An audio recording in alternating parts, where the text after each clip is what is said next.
So just kind of looking at the calendar and moving some things around. So I had a chance to kind of go further with the shopping cart example and kind of figure out how long that might take. I think it took me about 2-3 hours this morning to finish it kind of all the way. So the plan today is to continue working through the tag adoption. Sorry, the shopping cart example that we started yesterday. Hopefully we can finish that today. On Thursday, we're going to kind of jump over and look at the pet adoption and how we might do that, and that's going to add some other things as we start to kind of work in how that's going to fit with the issue tracker project. On Friday, I am out. Mr. G will be covering. So what I want you to do on Friday is to create some balsamic mockups for your front end, as well as to kind of start the project for that. I'm going to try and kind of write that out if I have to write up. Another thing to note for the examples that we're doing here today, the shopping cart and pet adoption example, I have decided I'm going to put both of those in as a background. So that coding along for today and tomorrow is going to kind of count towards the background. Cool. So make sure you turn that in. That does mean I need you to add me as a collaborator on those repositories so that I can see that code. We had originally planned to do the test on Friday. After kind of further consideration, I decided to move that to Monday. So we're going to move the exam and on test to Monday, and I'm going to spread that out because I'm going to guess that just the length of the hands-on test is probably going to be spread out over 2 days. So I'm going to give you 2 days to do that. Cool. Does that help from kind of a calendar standpoint? The other side of things is like then you're not just immediately having to switch gears back to React on Friday. You can do that on Monday. Cool. Okay. So where we left off yesterday was we were looking at this cart, the shopping cart project. I'm going to do an npm start to get back up and running.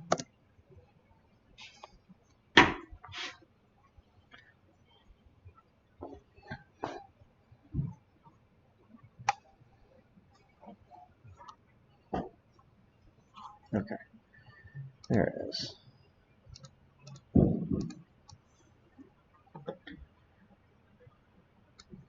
So this is roughly what you should have on screen right now. Cody, you're saying you're missing some things? Does it at least look like this? Okay. Okay. So it should roughly look like that so far. In fact, I'm going to hit F12 and go over to the console just to show you one thing. If you look at your console right now, you should see that there's an error in there. You see where it says, hey, we provided a value property for the form field, namely that's this input field, but we didn't add an on-change list. So what that's telling us and indicating is that if the user goes in here and starts typing, nothing happens, right? If I start going to type into that field, nothing's changing. Everybody kind of seeing that? So there's kind of 2 ways to deal with that. There's 2 ways to deal with that. And the short explanation of what's going on is that the value attribute in React does not work like the value attribute does in HTML. In HTML, setting the value attribute is just saying, this is what it is initially, and the user then can change it. So the value attribute doesn't work that way with React. Okay, so the value is saying this is what the value is currently, and if you just do this, well, the user can't type into that field. Okay, so we can do it one of 2 ways, right? We can either basically make it work like it does in HTML normally, or you can add that on change event and do that.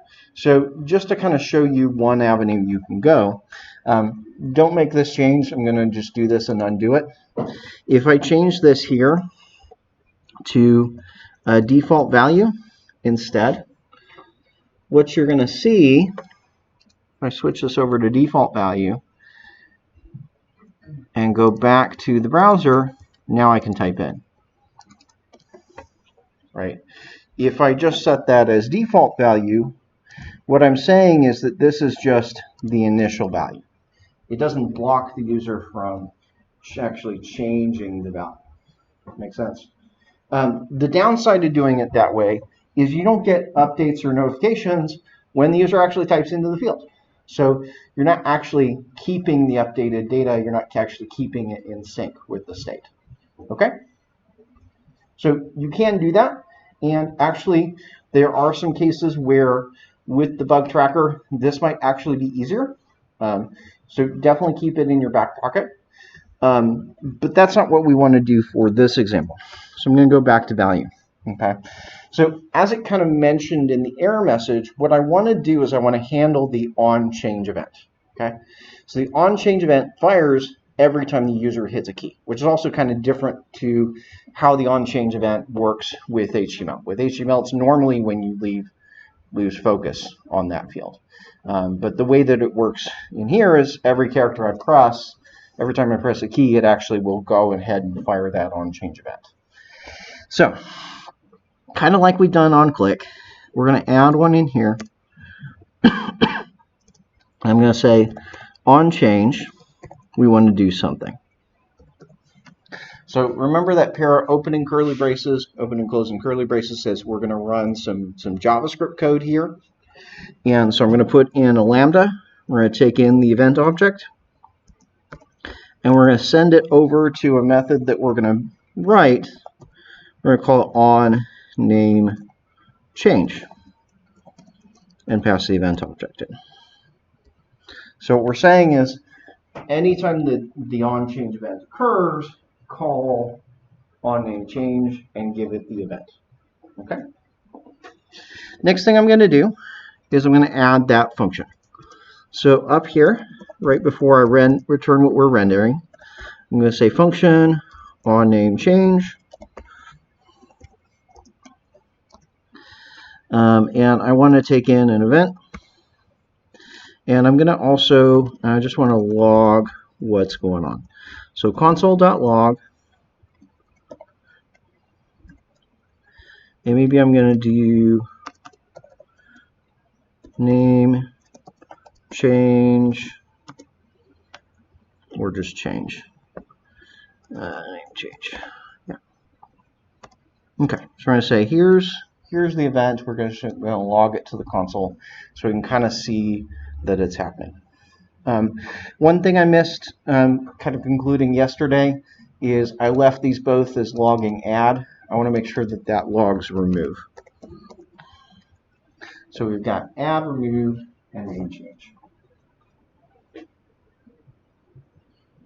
Cool. Okay. So we want to take a look at the browser and see what's going on. So I'm going to refresh the page.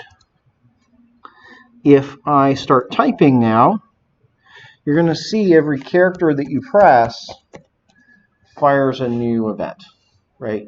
But it's not actually doing anything, right?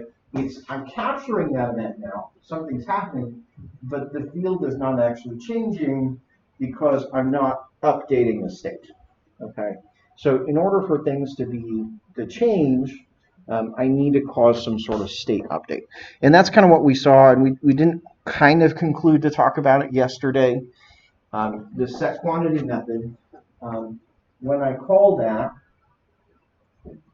that's updating the state, which causes it to re-render our component. That's what's actually happening. So anytime you call one of these setters for the state, like set quantity, it's causing it to re-render, right? So I need to do some sort of set to keep track of the state. Okay. So that means we also need a state variable for the name. So we've got a state variable for the quantity. I also need a state variable for the name. So I'm going to add in another line towards the top. Const current name. And I'm going to maybe unwind some things. I think yesterday I called the set quantity. I probably should have called it set current quantity. Not that the name matters a bunch, but what I can do is right click and refactor. Oh, I need to finish this line before I can do that. So use state. I want to do name. I'm going to say, hey, we've got another piece of state. It's going to start at the name property, that initial value, and we've got a value for it, and we've got a setter for it. Now I should be able to rename some more there. Yep. Okay. Right click rename, and I'm going to change this over to set current quantity. Make that easier. So I got set current quantity and set current. Okay. So what I need to do, anytime the name changes, anytime my data changes, is I need to call one of these setters to modify the data, right? And that's going to cause it to re-render. That's going to cause the new name to appear on screen. Everybody good with that? Okay. So in here, part of what I need to figure out is I need to figure out how to get the name that the user entered, right? I need to figure out what did the user actually type in, okay? And the way that we get there is we actually have to look into the event object, okay? And backtracking a little bit to something you learned with first semester, you might have learned that there was an evt.currentTarget property, right? Current target tells you what did the user edit or what triggered the event. So if I just log that instead, evt.currentTarget, okay, here, I go back and look at the browser, I refresh so that clears out. As I type in, you'll see it's logging the input, right? It's logging the input field. Okay. Everybody good with that? Now, you won't really see the new value here because in the log it's not showing it. But the reality is at this point that the value has changed. So I can look at that DOM element. That'll actually give me the DOM element that triggered it. I can then say .value. That will give me the new value in that text box. So if you try to type in characters now, you'll see it says name change and then the new thing with the text that the user just typed in, right? So if I say, hey, let's just add an S to this. Let me clear this out. If I add an S, you'll see it says name change ties, T, but it's not updated in the UI yet. Cool? So I need to get that value, and that's how we're getting the value in the field, is evt.currentTarget.value. I see a bunch of people that are scratching their heads or typing away. What's going on your end, Aaron? Okay. How are you doing over there, Don?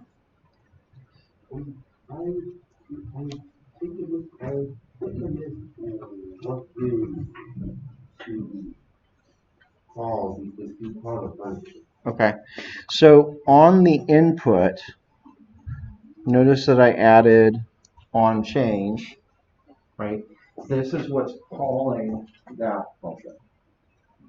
Is I'm hooking up the name, the on change event to call this function that I defined.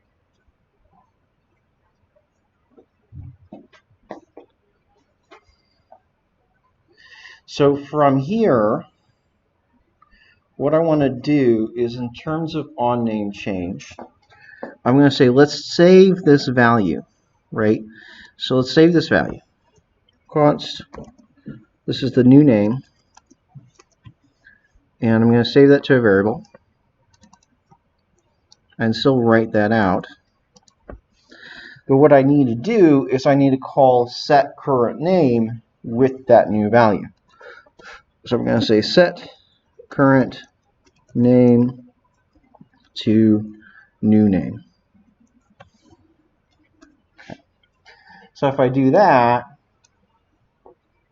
that should cause it to update on screen. That should cause it to update on screen.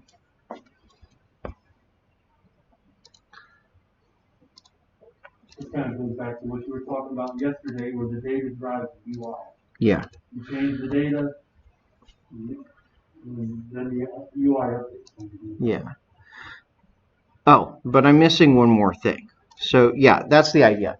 Is I change the data, I change the state, and then that automatically updates the UI. So I don't tell the UI how to change. The UI figures out how to change. I don't say what needs to change on screen. I just change the data. Now, it's not working yet because I missed one thing I needed to do. Notice here on line 26 that I'm still setting the value to the name property, right? I need to actually be displaying current name, right? Not the initial name.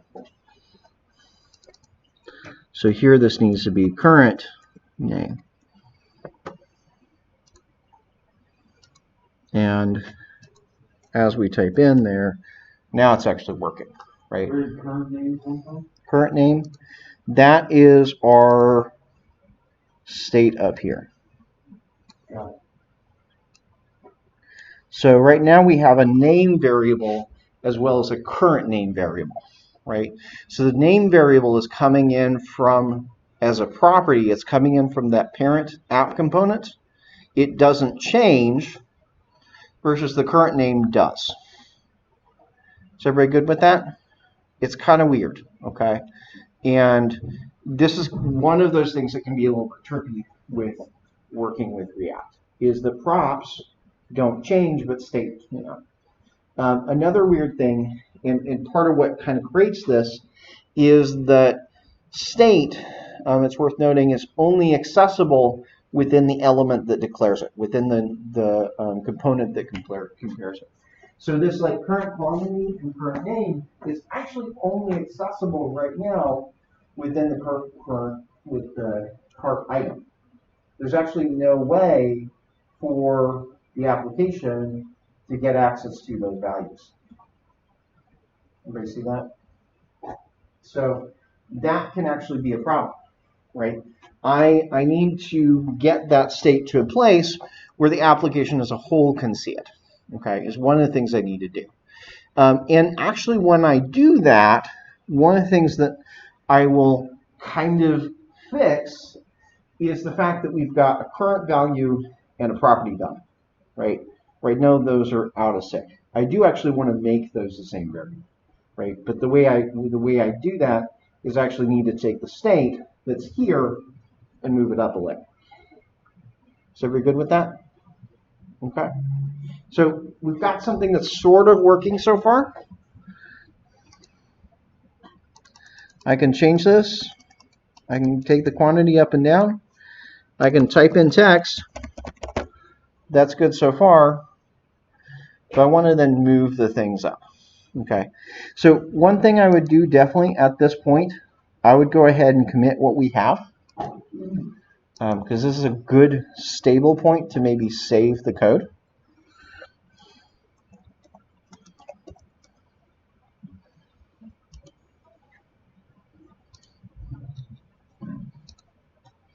Because we're going to make a few changes, and we're actually going to break a bunch of stuff to do the next step. Okay. So before we do that, I want to check plus minus. Everything over here. Minus going up and down.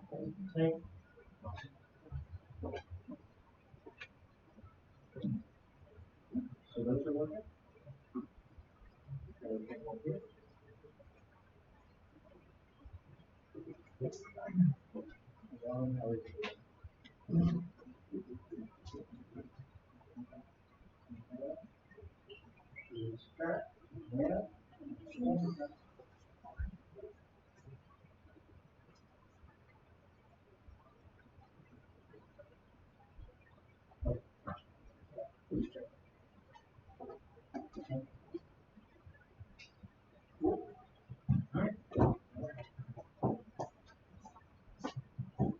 You get a chance to kind of look at the code just so far. That makes sense. You're good? Awesome. Okay, so just checking that everybody's in a good place. All right, so what we're going to do is I'm going to move all the state that's currently in the card item and move it up to the application, right? We refer to that as hoisting. Anytime you take state from a lower level component and move that state up to a higher level component, we call that, we're hoisting the data, or hoisting the state. And this is a kind of a common practice. So if I look at the application right now, right, the application really does not have much logic in it. We're saying, hey, we've got a header, we've got some card items, and that's really it. So what I need to do is have a place to store this information, right? I want to be able to store this information in state up at this level, okay? So first things first, I need to kind of declare those state variables. You'll notice I haven't brought in useState yet, so I need to do that. So I'm going to say import curly braces useState from React. So I bring in useState, and what I'm going to do is I'm going to create a state variable for each of the items, right? So I'm going to kind of refactor this in this process so I have objects instead of just having individual fields. Okay, so I'm going to say I've got const, we're going to have item 1 and set item 1. That is equal to use state. So use state is going to declare that we have a state variable. I need to initialize that to something. So I'm going to initialize it to an object with some properties, right? So if we look at the data we have on this first card item, you see we've got name and quantity. Okay? So I'm going to add that in here. I'm going to say, and maybe add an ID while I'm at it. So maybe ID1, name is hat, and we've got a quantity of 2.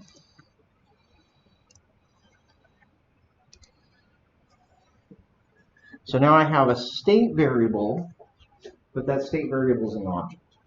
It's not just a single string or just a single number, okay? It is an object. And so that's going to kind of manage the first item. As you can see, I've got 3 items, so I need 3 of these things.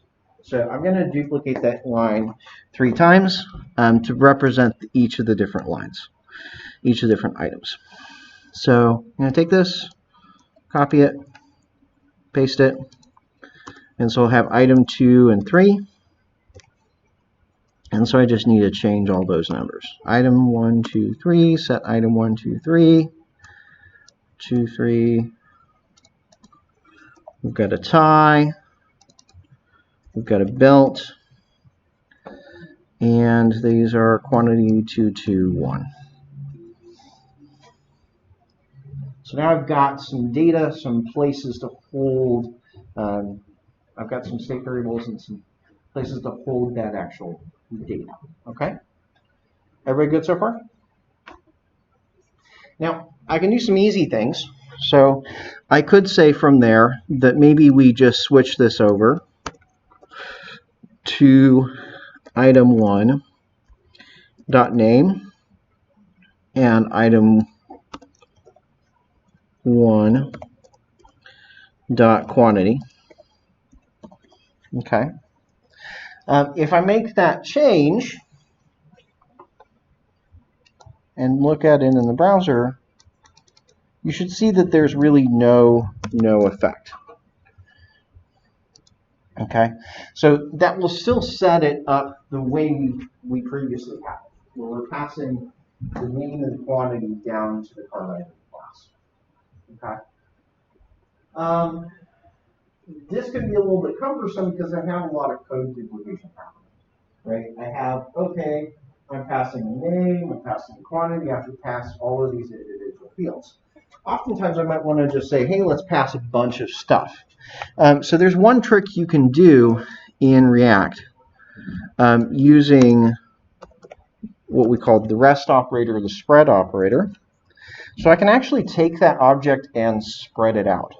So I can say dot dot dot item 1, and that's actually equivalent to what we just did. It will set an ID property, it will set the name, it will set the quantity. So take all that pieces of data, set it as properties on the actual card. Cool. That can be a very, very helpful trick in a lot of cases. Okay, if we're going to take it and spread it out. Now, in this case, I don't really want to spread it out. I actually do want to kind of keep it together as an object, which is usually what we find out. Is I usually want to put all of this together, keep it as an object rather than spreading it out. So what we often do is this instead. Is I say, hey, here's the item. I'll just give you the whole item property. The problem with this is that if I'm going to switch it over to here, I do have to then go change the code in the cart item, because now it's going to be receiving it in a different format. So everybody good with that? So I can do this, but it means I'm going to have to go make some changes in the cart item. Okay. So I'm going to actually, this is what I want to do. So I'm going to do that with all of these three. So I'm going to say item 1, item 2, and item 3. So rather than passing down property by property, I'm just going to give it the whole thing.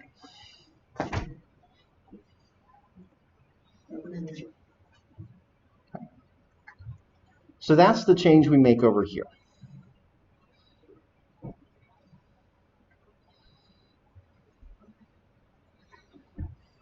All right. Back in the card item, I'm going to kind of put these side by side for the moment. So back in the card item, what changes here is that I need to receive, rather than a name and a quantity, I need to receive an item, which has a name and quantity. So the top signature of this is receiving an item property instead of a name and quantity property. Okay. And then places where I was previously using those, I need to update as well. So down in here, we'll have, rather than just quantity, this will be item.quantity. It turns out at this point, I don't need to parse it because it's already a number up here in the app, right? So it's actually being passed down now is a number rather than a string. So I don't have to worry about that part. So that's going to be item.quantity, and this line will be item.name. Okay. So that gets us back to where we were before, right? So we receive it, we're just receiving it differently. Questions? So we can pass in objects, not just properties. We can pass whole objects down to one components. And this is really good for things like, hey, I want to pass a whole bug, I want to pass a whole user. I can just pass that on to my component. I don't have to pick and choose, like, only pass this field or only pass this field. Okay, so one thing that's still outstanding is anytime that this data changes, this component doesn't know about it, okay? Which means that the data on the screen is actually going to be different than what the data is over here, right? This data, these items actually never get changed. It's just the state variables that get changed. It's kind of like the UI is getting changed, but not the database. Is everybody kind of good with that? So I need to refactor things a little bit further so that that doesn't happen. Okay. And what that means is all the logic for updating a state needs to move over here. There needs to be no state down in this one. Okay. One thing that means is that all of this code here has to go. Okay, because I can't declare state here, I can't do any event handlers here. I need to move all those event handlers up. Okay. So all those events will not be handled in the card item component. They'll actually be handled up in the app component.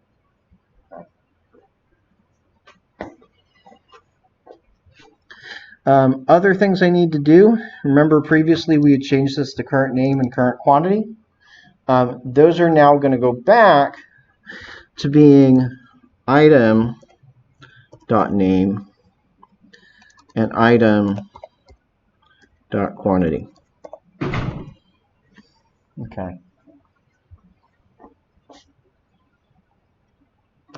So we're going to pull it from strictly from that item with the assumption that the component above, the application above, is actually going to do the changes to the state. Make sense? So this component no longer is going to manage its own data. It's going to let the parent component manage its data. Cool. So it's just showing data and telling the parent that things happen. Okay. You'll probably see that there's some code that's under red underlines. Does everybody see that? What are the things that it's telling me there's a problem with? The functions, all the event handlers, right? So like on name change doesn't exist anymore, on add doesn't exist anymore, on remove doesn't exist anymore, right? But inherently I kind of can't handle that anymore here because we're not the owner of the data. We're not the owner of the state. Okay. So what we do instead of defining these functions here, is I pass them in, right? So I'm going to go up top and we're going to say, okay, I'm going to get an on name change function. I'm going to get an on quantity add and an on quantity remove, right? So those three handlers are actually going to be passed in as properties instead of being declared in this function. Okay. Now, I changed the name a little bit in here because on add and on remove kind of makes sense in here. It's kind of okay in that scope, but it would be more confusing up on a further scope. So I'm actually going to say, hey, this is modifying the quantity, right? So it does mean I need to go back to the code and kind of change the name here. So on quantity add, on quantity remove, right? And you see it doesn't complain anymore because, okay, I have those, right? Technically it doesn't have those anymore because they don't exist anywhere. But as far as it knows, it's receiving a function. Cool. So what this means is we're going to be passing those event handlers down. If you try to run the application right now, you can see it crashes as soon as I try to do something. It's going to say, hey, there's no on name change event. Right? This function doesn't exist. Or if I try to add, you see it says on quantity add, doesn't exist. If I try to change the decrement, on quantity remove, right? So they're there, it's trying to call them, but they don't exist. Everybody kind of following what we're doing here? So the idea is I'm trying to move all of this up. So the state we've taken care of, but I also need to deal with those functions. Okay.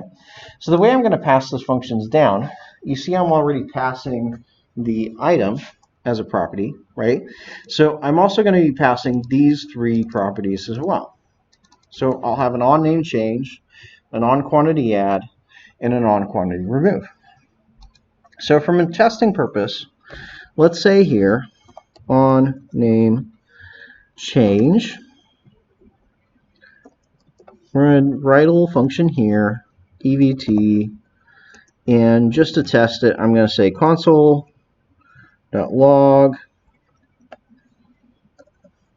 change, and I'm going to say on quantity add evt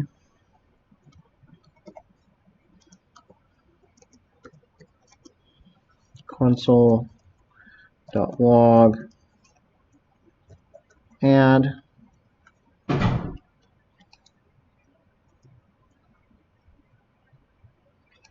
on quantity add and on quantity remove.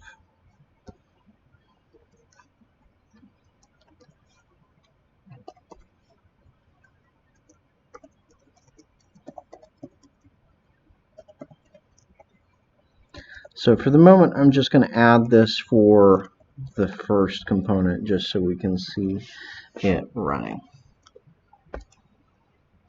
Format to fix that folder. Okay.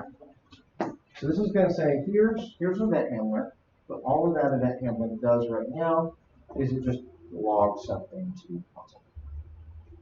You're going to see change, add, and remove, but none of their data will actually change. Nothing on screen will actually update. Okay. So if I look back in the browser, what you should see now is if I start typing, right, there's the change event. If I hit plus, you can see add remove. So our parent component, the application component, is now getting these events. Is everybody seeing that? How that's kind of piped? So rather than the component itself dealing with the logic, our application component can now deal with the logic. So we kind of moved it up. Questions? Questions so far? How's everybody doing? All right. So we need to think about how are we actually going to do this logic? How are we actually going to resolve these events? Okay. So kind of like I had done previously, I'm going to define some event handlers up here. So I'm going to say function on name change takes an event. And we want to start writing the logic in there of what needs to happen when you actually want to change the name. Right? So this is what I want to fill in. What should we put here? So we have some basics. You understand how to do it with when it was down in the lower component. Okay. And what I want to do here now.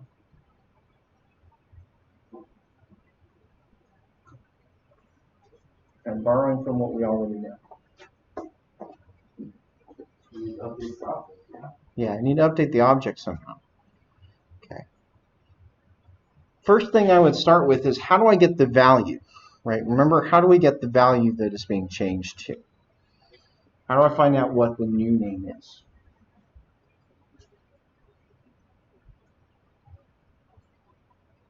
What do we do down at the lower level when we're doing this in the part finding this directly? How did I find out what the new name was? Aaron? We use current target, right? So remember, what was the full thing? We said evt.currentTarget.value, right? And so I can do that same trick up here. I can say const new name is equal to evt.currentTarget.value. So this is one of those reasons why we needed to make sure that event kind of gets bubbled up, right? So on card item, we said, okay, when it changes, pass the event over to onNameChange. Similarly here, we're passing the event to onNameChange. So we're passing that through. Okay. So we're passing and bubbling up that event here. We can now look at that. I should be able to log it again. So console log on name change, and I can log out what the new name is just to make sure that that much is actually working. Okay, so if I look in the browser, when I type, you should see this now. Right, so it's showing you, right? So we are getting the new name. Trick is we need to figure out how to actually update the item itself. Okay. So you see we've got a set item 1 statement, right? So like previously we were saying set quantity or set name, but now I've got a method that sets an object, right? Set item 1 sets a whole object.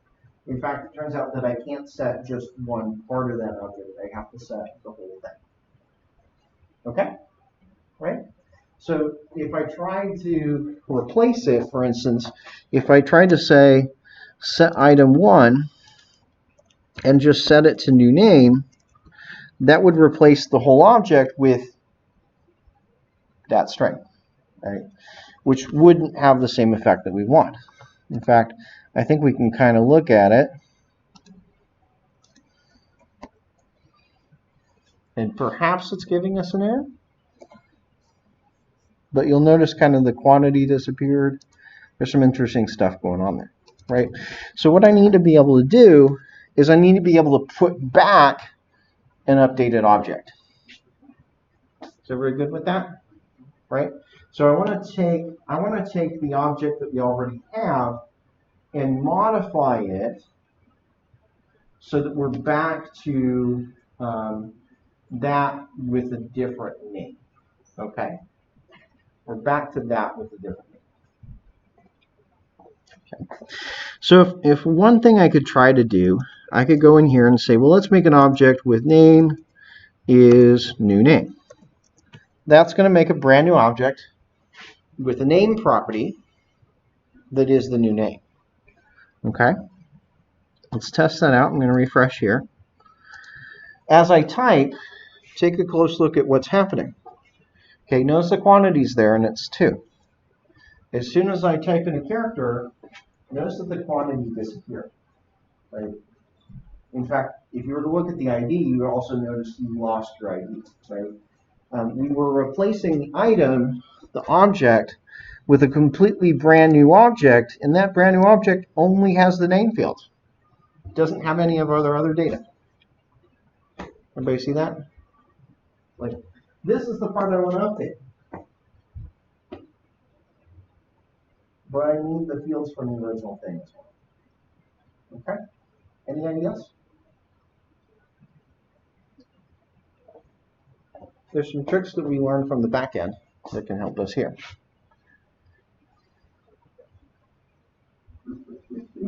How do I get the existing values?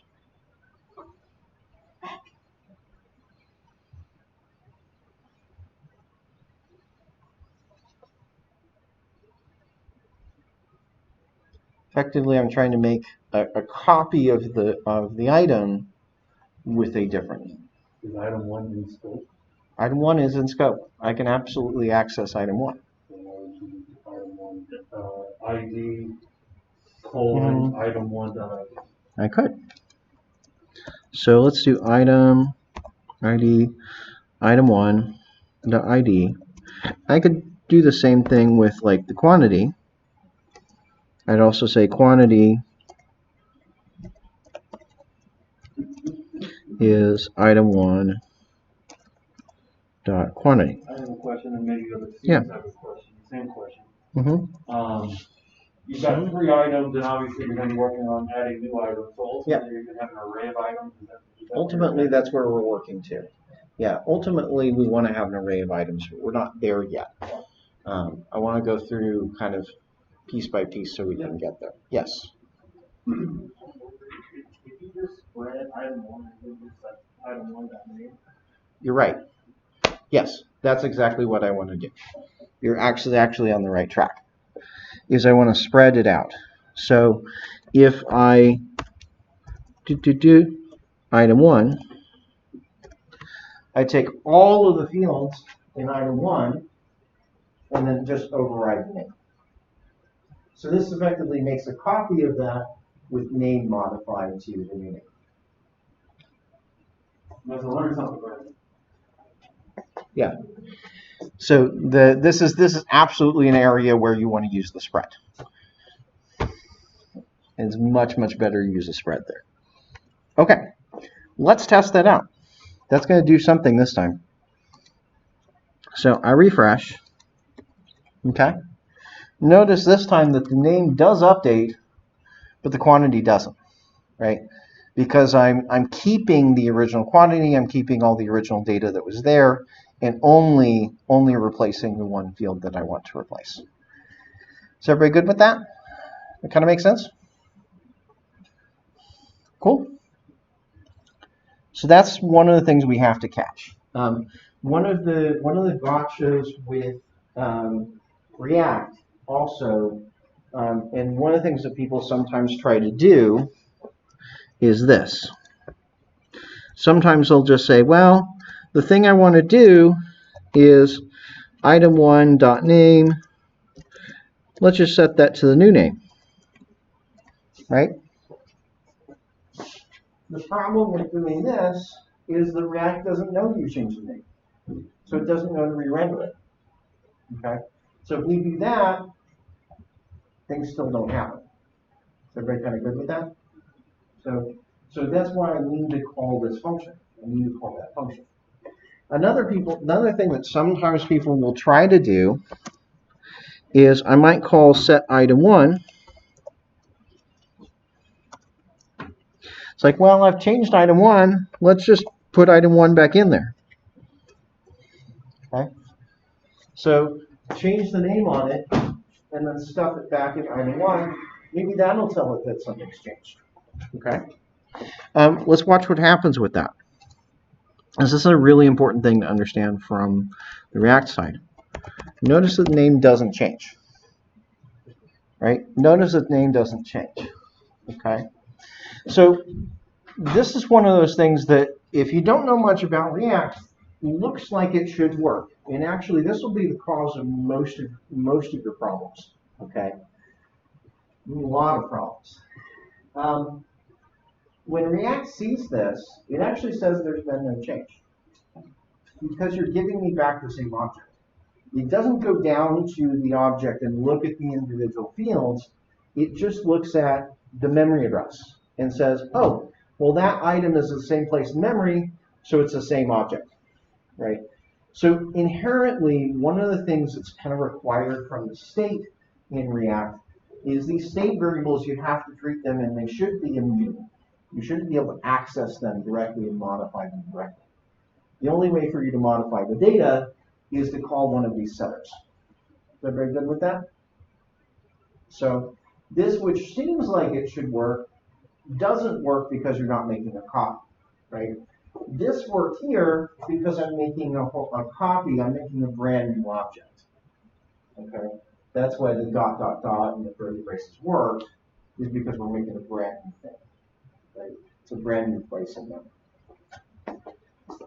You might say that we're cloning the object.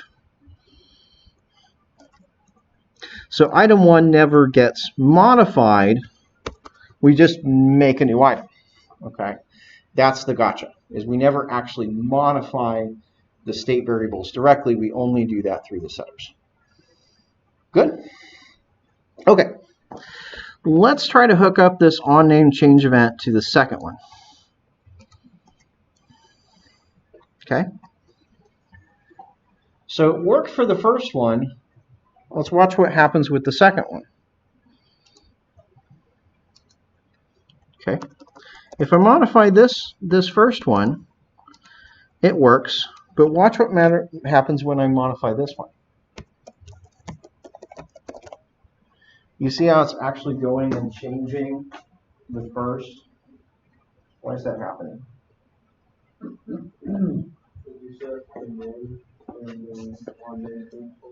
Right. So in here, I've hard coded as set item 1 and made a copy of item 1, right? So that line of code presumes it only works with item 1. So one way I could solve this is I could say, well, let's just make 3 onName change events. We'll make onName change 1, onName change 2, onName change 3. We'll just duplicate this code 3 different times. Okay, so just 3 is not that bad. But I started to think how much repeat code we can write for 10. Yeah, it would be quite a bit for 10. And you also have to think that you're going to have more fields, right? So if I blow that up and I have like your bugs, and maybe there's like 5 different fields and 10 bugs, now I've got 50 of these, right? So it's not really practical to just duplicate all the code a bunch of times. And it also ends up not working with an array, which is where we're going, okay? So I have to solve this some other way, right? I have to solve this some other way. Any ideas that come to mind? So the solution to this is not really React specific. It's just, hey, this is a programming trick you can do. If you need it to be something different, what's one way I can do that?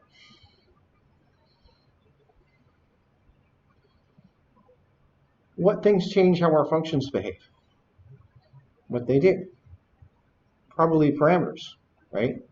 So if I need to change how this behaves, maybe I need to change the parts that are different. Maybe I need those to be inputs to the function. Does that make sense? Maybe I need to pass some of those things in, right? So what are the things that I need to pass into this function? The item, and what else? Notice that it's also not always set item 1. It might be set item 1, set item 2, set item 3. So not only do I need to pass in the item, I also need to pass in the setter for that item. Okay? So what I'm going to do is in here, I'm going to say this doesn't just receive an event, it receives an event, an item, and a setter for the item. So it takes 3 parameters instead of just 1. Okay. And I'm going to use that here. I'm going to spread out item and call set item.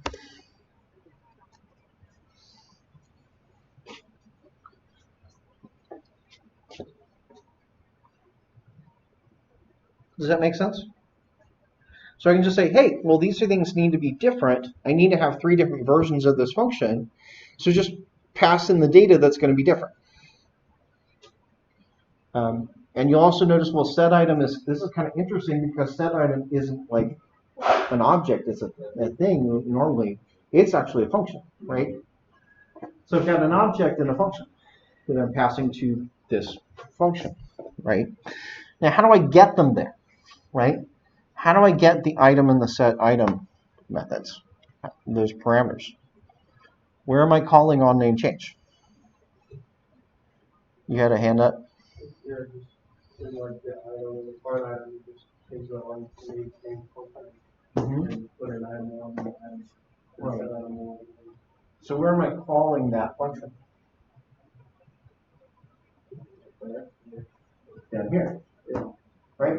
I'm calling that function down here. So down here, when I call it, I just need to pass those things, right? So I just need to say here, when we call that, I'm going to pass in item 1 and set item 1. So that it knows which item to set and it knows which item we're working with.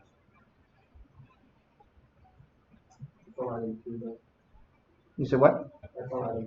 Oh, you're right. That is item 2. So this would be set item 2, and this one would be item 1.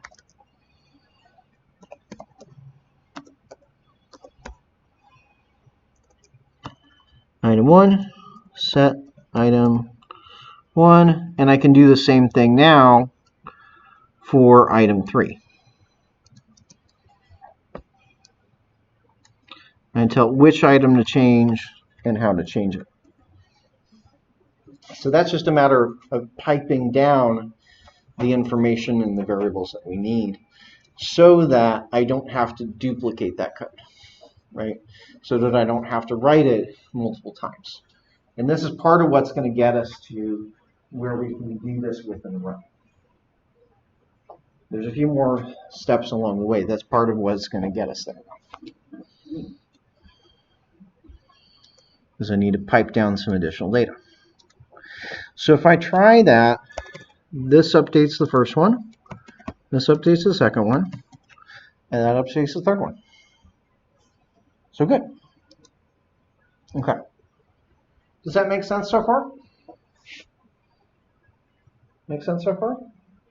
So we've got it set up so that we can modify the name on all the three different items. Okay. What about the quantity? Can I use that same trick that won't work with those other ones? Probably something similar, right? Probably something similar. Now, that function is going to be a bit different, right? Because there we're not modifying the name, like this one's modifying the name. I am going to need another function to be able to modify the quantity. So I do need another handler here. Function on quantity, I'm going to use the name I have down here, on quantity add. For the same reason that we had for the first one, I need the event, the item, and set item. So it's still going to take those same parameters. The difference is how we update it. It's going to be slightly different. So what do we want to update? Well, we don't want to update the name. We want to update which field? Which field are we updating this time? When you hit the little plus? We're updating the quantity, right? So I'm going to kind of write it the same way I had. So I'm going to say this is new quantity. New quantity is take the quantity, the current quantity on the item, so item.quantity, add one, right? That's our new quantity. And if I want to log that out, I can just log that out. Console.log on quantity add and log out the new quantity, just to make sure that we're getting something good. Okay. So if I try to do that trick, try to do that here, I should see a plus, but it's not changing. Oop, I only hooked that up to, oh, I haven't actually hooked it up. I still need to hook it up down here. So on quantity add, pass in EVT item 1, set item 1. That should call up here. There we go. So it's receiving the event, it's calculating the thing, but I still need to set it back, right? So I still need to, like we've done before, I still need to call set item and update the item. Just kind of look very similar. I'm going to take all the properties from the item and copy those. Plus, I want to set the quantity to the new quantity.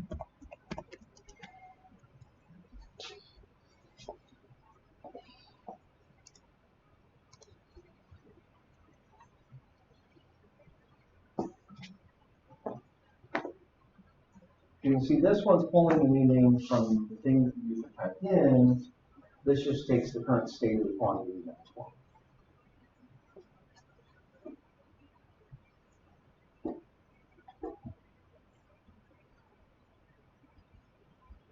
Does that process starting to make sense, slowly? I have a question. Yeah. So you pass the name of a method in, set item 1, it goes up to a set item. Have you, in this class, have you passed methods as arguments and parameters before? Because I don't know that we have. Not often. Not often. That is kind of not. I don't know that it's come up in this class yet. Okay. I think that's a relatively new thing. So that's probably new to you guys.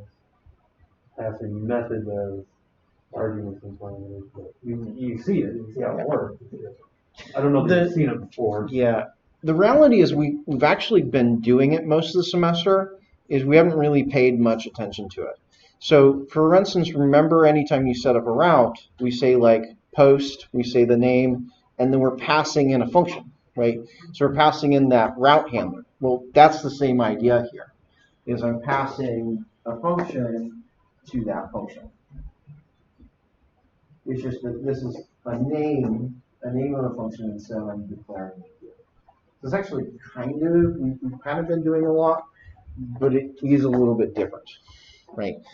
You can think of it as a callback, honestly. You can think of set item 1 and set item 2 as a callback because they'll be called later or called back by the on-name change events. So set item 1 is how you change your state. Yes. It's passed into the Mm-hmm. on-name change, Right. and then it's renamed to set item. Right. And then that's essentially you're changing your state there. You're saying set item, you're passing in the original item and just changing that one piece. Yep. Exactly. Cool. So if we look at that, we can kind of figure out that the reverse is going to be very similar. So if I want to remove something from the cart or lower the quantity, then it's just going to be the same method with a -1 there, right? So on quantity adds 1, this just subtracts 1 from the quantity. Other than that, they should be the same. Okay, so we can hook these 3 back up for each of the different cart items. On quantity remove.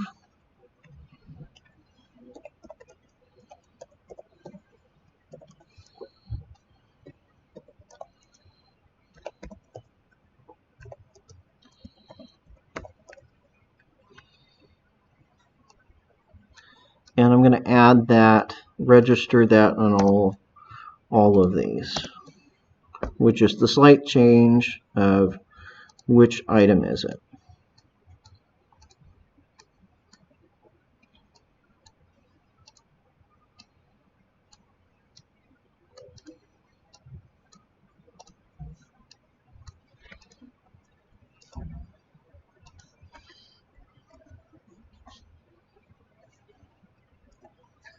So if we have this in place, let me just check it and make sure that my code's working. So I can change the name, plus. So that's working. Okay. So what I want you to do is get caught up to this point. If you're not, I'm going to walk them out and check everybody's stuff. Yep. It says, set up these properties undefined reading. Yeah, clearly.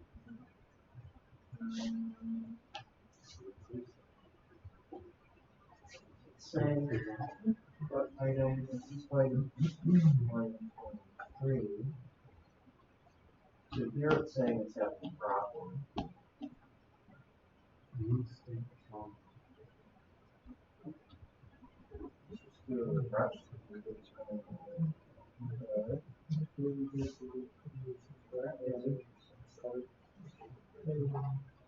Oh, because you're making an item 1.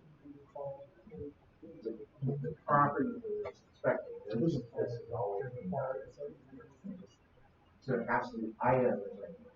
Item.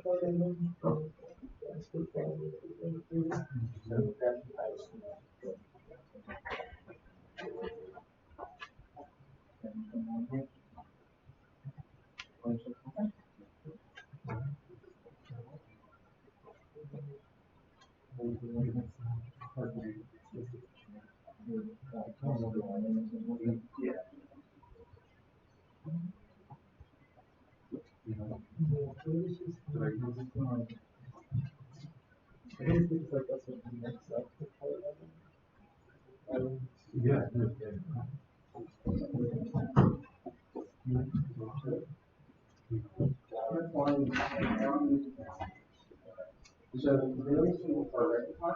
Like you're essentially creating a card. So really okay. See this? Yeah. Yeah. Yeah. Okay. The card itself takes. Right. Okay. Yeah. It's a question. What's that guy in the Spanish movie? Never watched that. Oh. But I mean, it's such a, this movie sounds like this,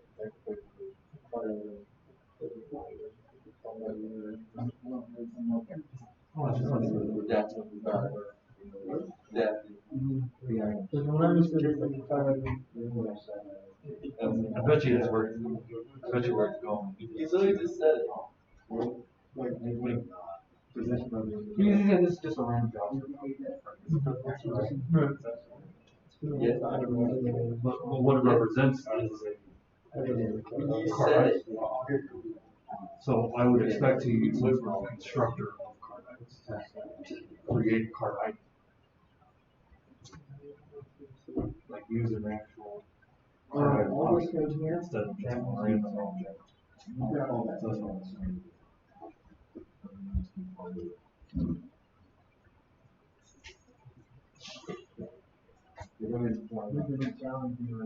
chess.com. I downloaded the app this time, so I wanted to Did he lose? I thought I made my move. So I lost the tie. Yeah. You see, I got a new phone. Big phone. So you should be first. I've never seen It's a Samsung. And drops it.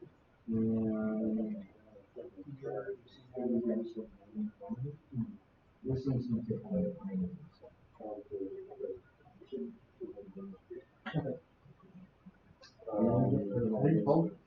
So does it feel lighter in the pocket? So look at the case. I think the case off does it. It's also a lot better than the oh, I like that. Yeah.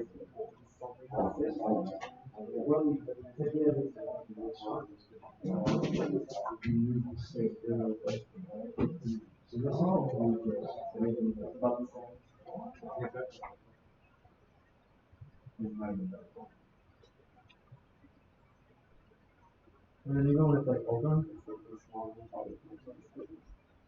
Okay, so gimmicky or does that make sense?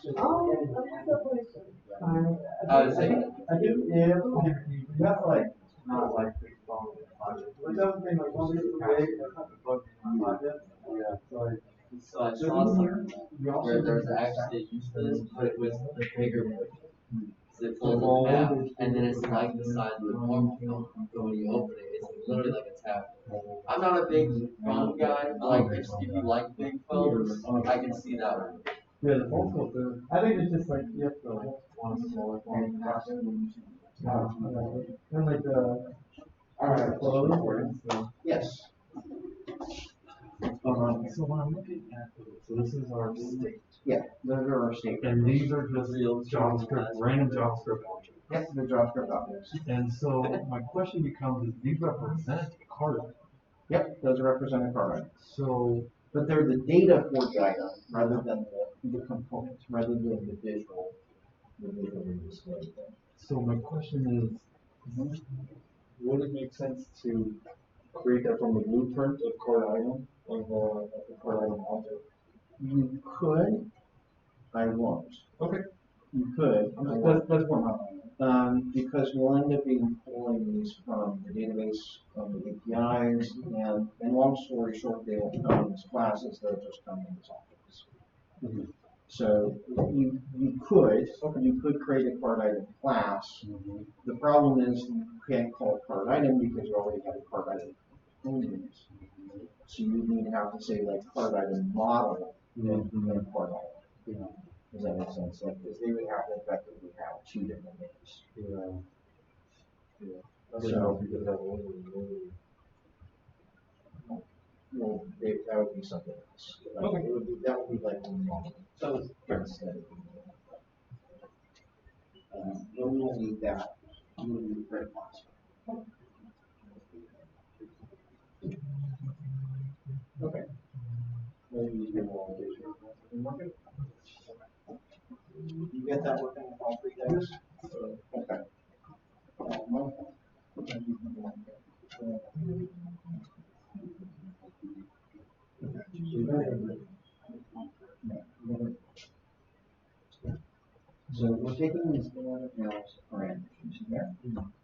So here, we're just going to call. We'll say on quantity now. Okay. So we're actually just receiving it as a parameter to the function, and we're going to call it. On the input, as you've got value, well, we don't have handler for changes, so you need to have it on change on the input. And then that on change is where you call that on.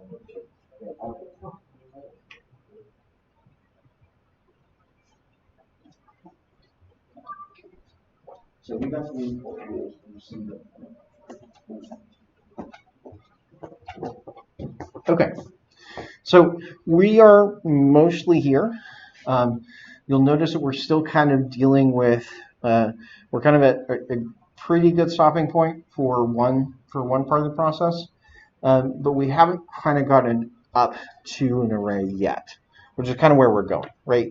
We ideally want to get to an array of items so that I can do this more dynamically, and I'm maybe not having like item 1 and item 2 and item 3, right? So that's part of what we want to do. One thing I want to do real quickly, because we haven't done it yet, I kind of mentioned from an accessibility standpoint yesterday that it's really important that we have labels for all of our inputs. Notice that we haven't done that yet. So we do need to add a label for the input, the name, and also we want to add a label for the span, as it turns out, because it's also a label. It's just a number that's floating out, right? So we want to add a quantity label and a name label. So I'm going to add those in here. So before the input, I'm going to add a label.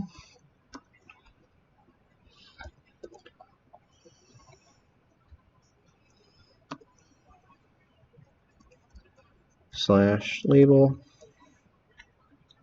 This will be the name. And before this one, I have a label for the quantity.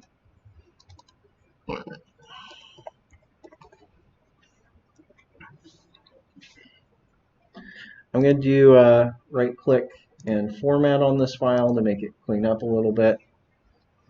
There we go. So we have two labels, name and quantity. Okay. If we look at the UI, they're not going to look terribly great because they're just kind of floating out here. But that now has, we've got two labels in there. Now, remember from an accessibility standpoint, I said there's also one really important thing we need to do. We said that every input needs to have a label that goes with it. But we also have to link those labels together. Do you remember how we link those labels together? The for attribute, right? Okay. So I need to set the for attribute on this label to link those together. So I'm going to say for, but for what? Okay. IDs on the what? On the inputs, right? So I need an ID here to link it up. What's the ID?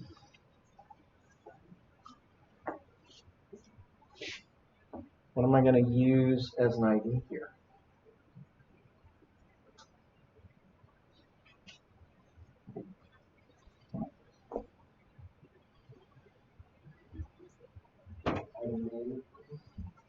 Okay. Item.name. But the problem with that is the name is changing, so I can't use that as a primary key, right? My ID really can't change. It needs to be static. I could use the item ID, right? Okay, so let's say we do that. Let's say this is the item.id.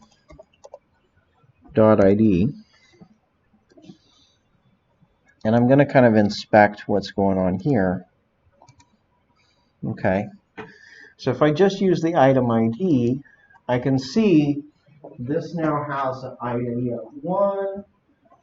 And if I look over at the other one, this has an ID of 2, and this has an ID of 3. But it's like the name field that has that ID, which is actually kind of weird, right? I usually want to be a little bit more restricted in there, especially because I don't want to have these be 1, 2, 3 is quantities also be 1, 2, 3. Like it actually has to be in the page, right? Am I correct? Because 1, 2, 3 is not, like by itself is not going to be a great ID. Say name 1, 2, 3. Yeah, like name 1, 2, 3. Name 2.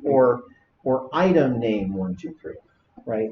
Or the way I usually write it out, I might say item 1 name, item 1 quantity, item 2 name, etc. Right? So that's kind of how I want to build out the ID. So I'm going to go in here. Okay. How can I get it from just the ID to being that? Let's say we want this to be item -1 -name. Any thoughts?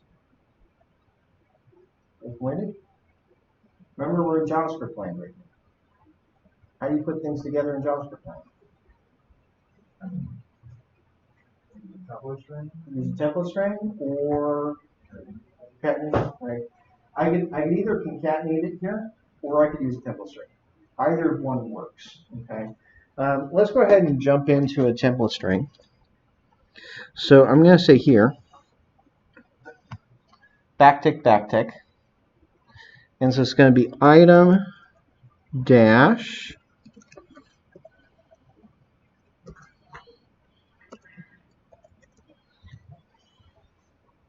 so I can build up a name. I can build up a more complicated ID. So that's a common thing we want to do.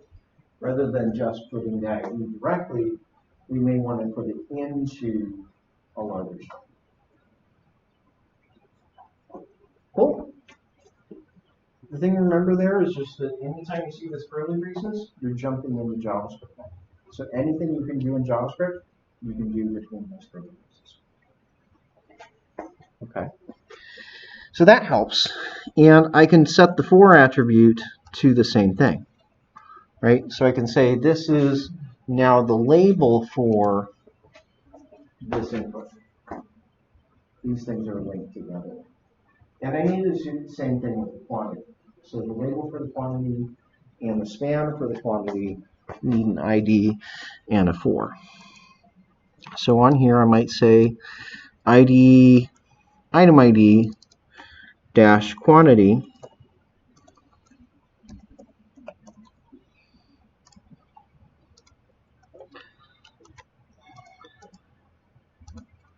and up here for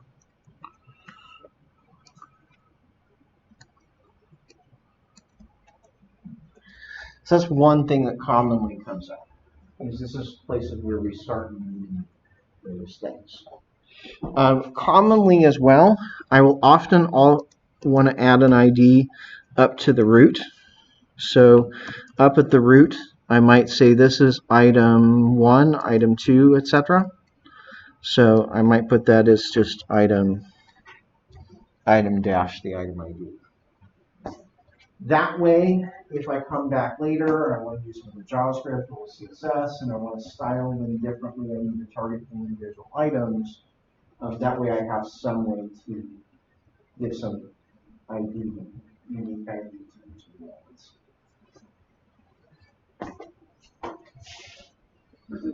One more time, just you mentioned it yesterday. This blend of JavaScript and HTML is called JSX. Called JSX. And it's technically a blend between XML, because this doesn't actually support HTML. It supports a flavor of XML and JavaScript. So it's JSX. X being for XML. You say XML, but you're writing HTML. I'm writing XML because it has to follow all the XML rules. All the XML rules. So, for instance, if I have an empty tag, notice that there's a slash to end it. That is not optional. Right. In HTML, this slash here would often be optional, but in XML, it's not. Yeah. That's part of what that is. And it's really kind of also because we have weird things like class name. In fact, I think I already did something wrong because for is actually the wrong name here. If I check the console, because I forgot to check the console, there's actually an error here. It says DOM property 4. This is invalid. It says, do you mean HTML4? Because it's another thing that's renamed. Because 4, guess what, is a keyword. So they said, well, let's use HTML4 instead of the 4 attribute there. So that's where I kind of say, well, it's like, it's JSX, it's XML. It looks like HTML, Yeah. but it's not really HTML because of those differences. Don't both of them derive from some sort of parent standard? Yeah, it's like SGML, Yeah. I think is the thing. I think both XML and HTML are flavors of SGML, but they're not. And that's one of the things that happened back when we went back to HTML5, is we kind of split things. Okay. You were writing XHTML in Yes. 2000. You had a lot of people. Yeah, when we did this for a while, we had 4.1 transitional, and we said, let's do HTML. We were doing a lot of this stuff. And then we kind of backtracked and said, well, you can still do it. Like HTML5, you can still write HTML, and I still do. Yeah. But you don't have to. On the other side of React, you do have to write basically HTML stuff. Cool? Okay. So does that make sense, linking these together, giving these students unique IDs? So that's the kind of thing you're going to see. Oftentimes you want to give nearly all of your elements, most of your elements, you'll find yourself wanting to give unique identifiers. And that's how I usually come up with those, is I put together a few different pieces, including the unique identifiers and including what field is it. So the quantity, name, nothing up here because it's the ID. Questions? Okay. Go ahead and commit this, because we're good at a stable point.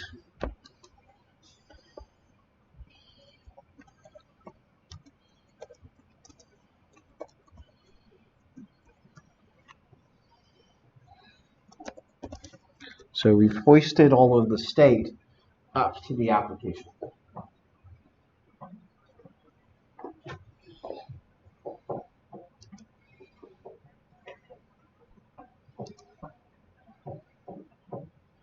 Now, one thing I might do while we're looking at this, you notice that I now have a lot of state, a lot of code within the application, right? I oftentimes want to break these things out and keep the application pretty simple, if I can, right?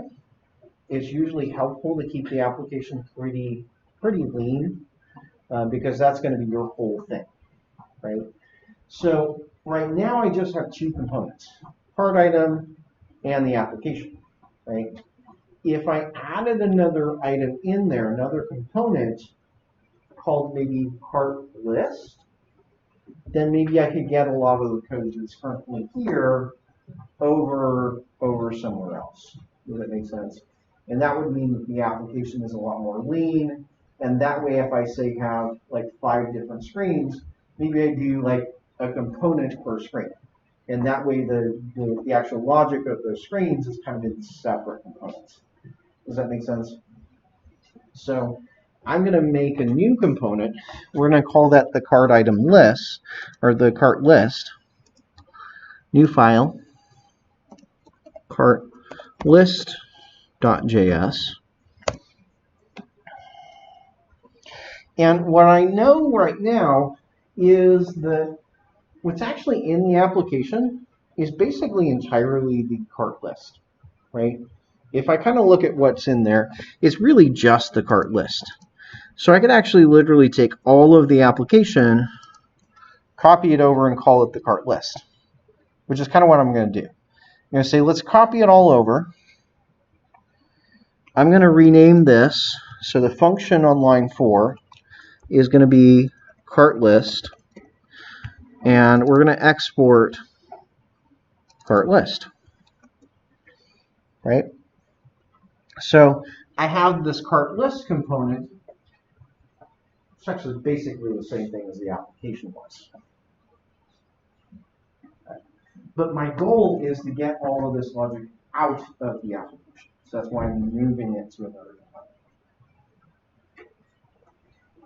component. Okay. Going back to the application, because I've moved all that code out, I basically don't need any of that code here.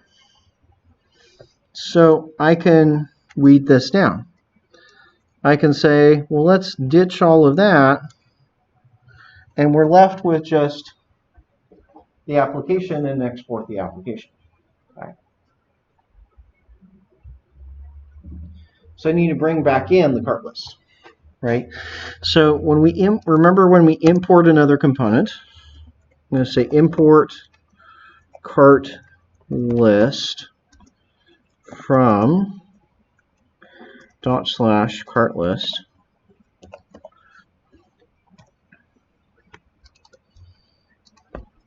Here I'm going to now just say return, and maybe I wrap our application in a div, and I say, well, that div contains a cart list. And that's our whole app, right?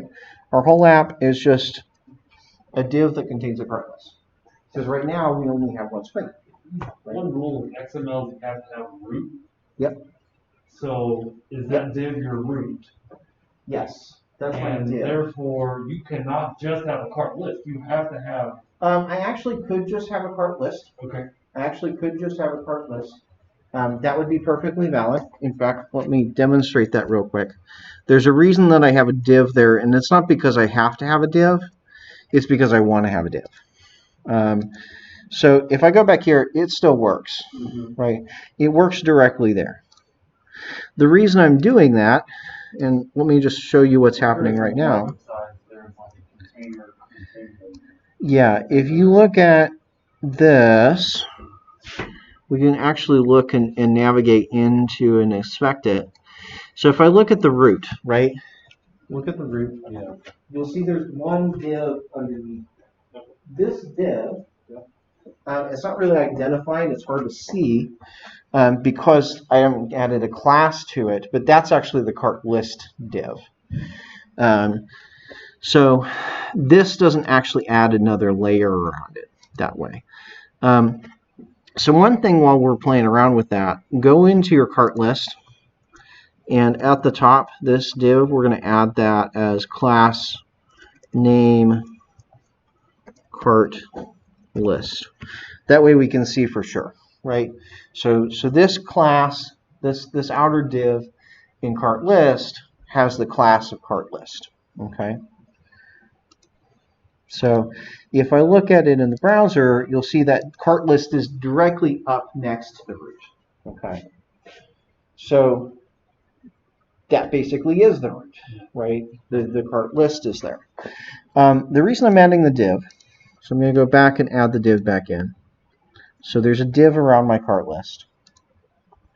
Okay. When I add that in, you can see that that adds another layer. So here's the application. Here's the cart list and all the stuff within the cart list, right? And in fact, let me add a class to that just to verify that we can verify this is the application.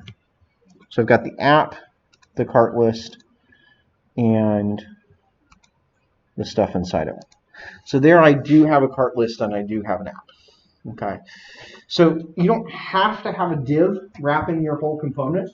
I would generally recommend most of the times you do want one, just so it's something you can target, but it's not strictly required, okay?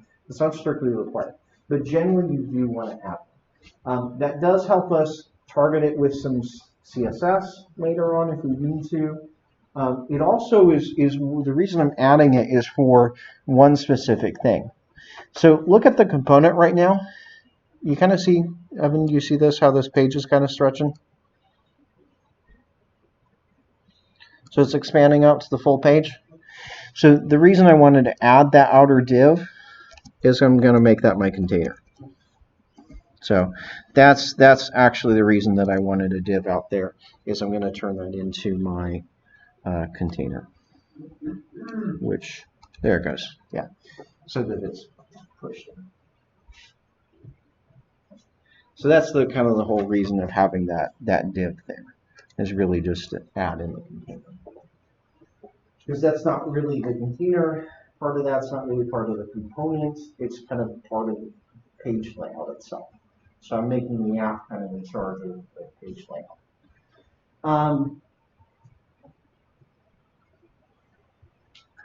One thing we missed here, because I kind of got offbeat with the labels, you'll see that the labels are appearing. I do want them there for screen readers. I actually don't want them there for sighted users. So I'm actually going to go back and use a trick that we used yesterday and give those the class of visually hidden so that labels go away. So in here we'll say class name, visually hidden, and add that to both of the labels.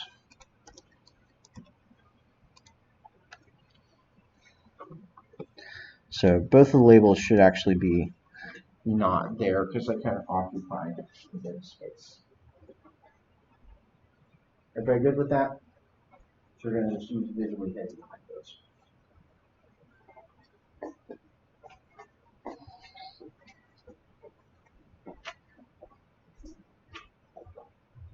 Does the separation between the application and the part list make sense to everybody? This is something that commonly happens as you start adding more components, and so you might have components that contain other components. So for instance, if you think about where we're going with, yeah.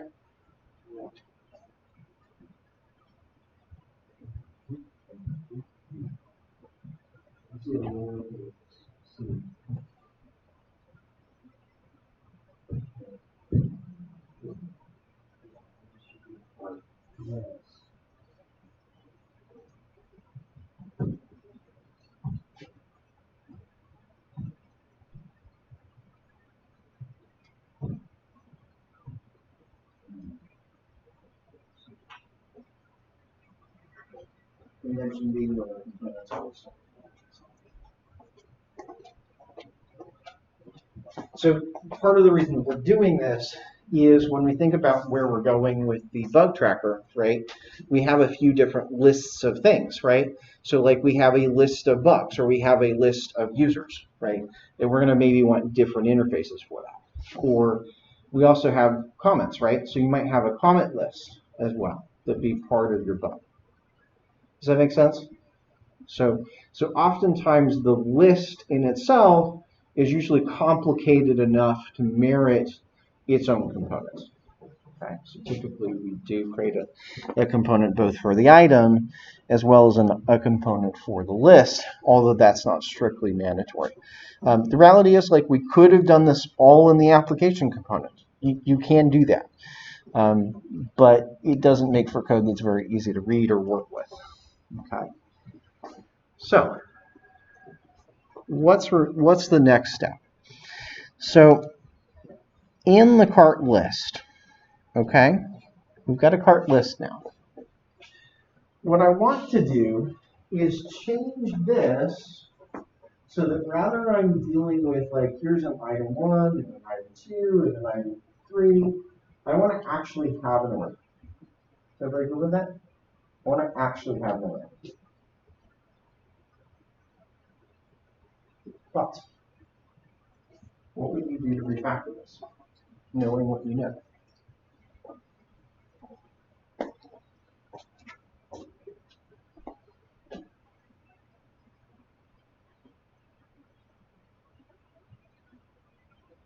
Michael.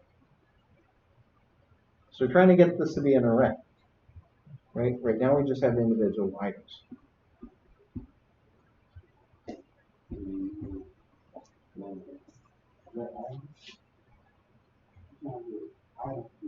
Right? Like, I want an array of items, right? What can I do to change this up so I have an array of items? Danny? Uh-huh. Put something in brackets? Okay. Maybe. What line are we looking So this use state, right, just gives us a place to save state. Okay. Which actually can be anything, by the way. Danny, any thoughts? Put item 1, 2, and 3 in array? Okay. So, like, are we thinking this? Const array is equal to item 1, item 2, item 3? So is this what we're thinking? I mean, I have an array of items now. But does this make it easier for me to add, say, a fourth item? Because that fourth item, I still don't have any state. I don't have a state variable for it. So I would still need to add another line up here and then add it to that array. So this actually doesn't really get me very far.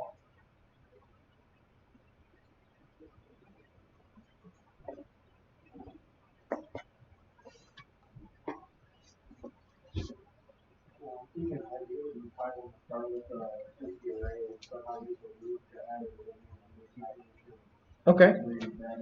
So let's try and play around with that and see if we can what we can do. Just a fair forewarning, I will say that ends up being a dead end. Not for the reason that you would expect it to be a dead end, though. But it ends up being a dead end for kind of a React-specific reason. So let's take that approach and do maybe what would come to mind. So I say, okay, well, let's start with an array. Let's say, hey, we have items, and that is an empty array. Okay, and so I say, well, maybe we go through some sort of loop and add items as we're going through. So I might say for int or let I is equal to 1, I is less than or equal to 3, because I still want 3 items, plus I. Right, so that was loop from 1 to 3. So it should kind of give us the same thing. Make sense? Okay. So let's say we're taking this approach, right? What do I need to do in that loop to populate the array of items? Okay. So like items.push.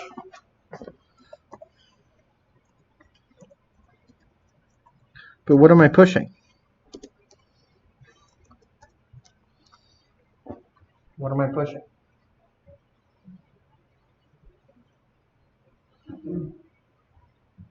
Because I have to push a thing.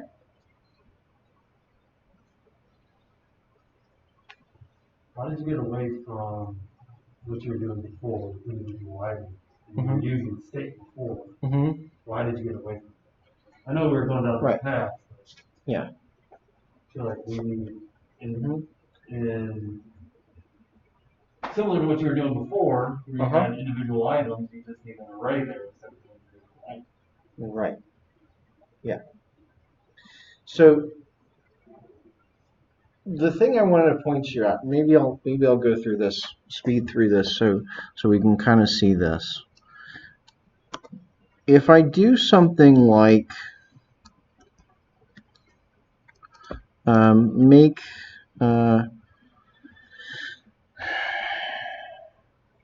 one of the requirements. So one of the requirements in React is that these state variables are always the same, because you have a certain number of state items. So if I call useState 3 times, I always have to call useState 3 times. I can't add or remove state variables. What that means is I can't, if I go down this route and try to loop things, it doesn't give me a way to add and remove items. Does that make sense? So, like, I could say, well, let's call this thing in a loop, right? Repeat it. That means that sometimes I might have 3 use state calls or 2 use state calls or 1 use state call. Does that make sense? So I always have to have the same number of use state calls. That's what we're trying to say is kind of the problem with using a for loop. But you're right. We need to still use use state. Okay. The difference is I need to say, well, the state that we create is now containing an array of things. So I say, well, use state, let's initialize this with an empty array. We'll say items and set items.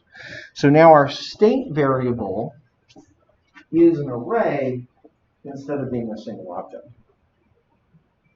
Okay. Does that make sense? And that's kind of feeding into what you were talking about?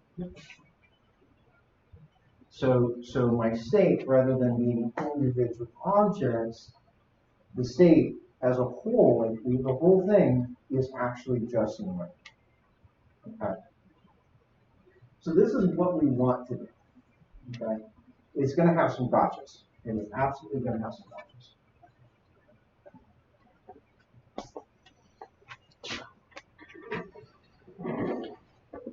Does that make sense for everybody? Why I want that to be the state? Okay. So let's play around with some things. If I start with this, right, I'm starting with no items in the array, okay, which means inherently for me to kind of test anything, I have to have a working add button, right? We haven't implemented a button to add things yet, okay? So I need to start with some items being in that array. I don't actually want to start with an empty array. So I'm going to take the items that we had previously and initialize the array with those items in it. When you get into reading from databases, instead of just hard coding your data, right, you would do some sort of database call and then put your database information in state. Yeah, exactly. So what we're going to end up with is when we get to database stuff, we will start with an empty array.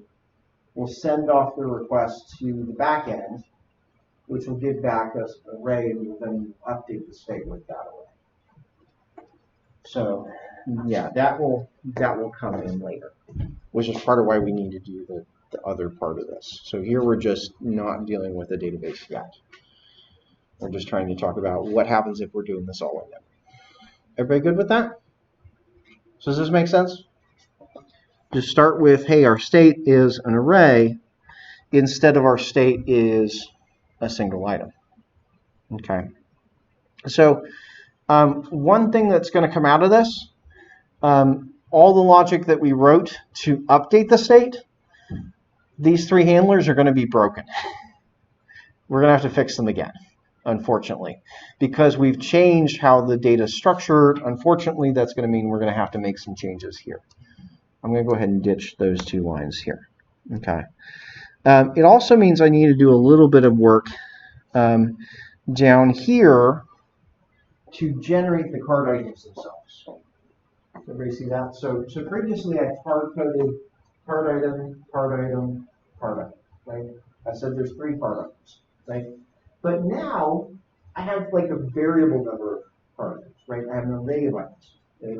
So that means I could have a variable number of these components. So everybody see that? So what does that make you think that I kind of need to do?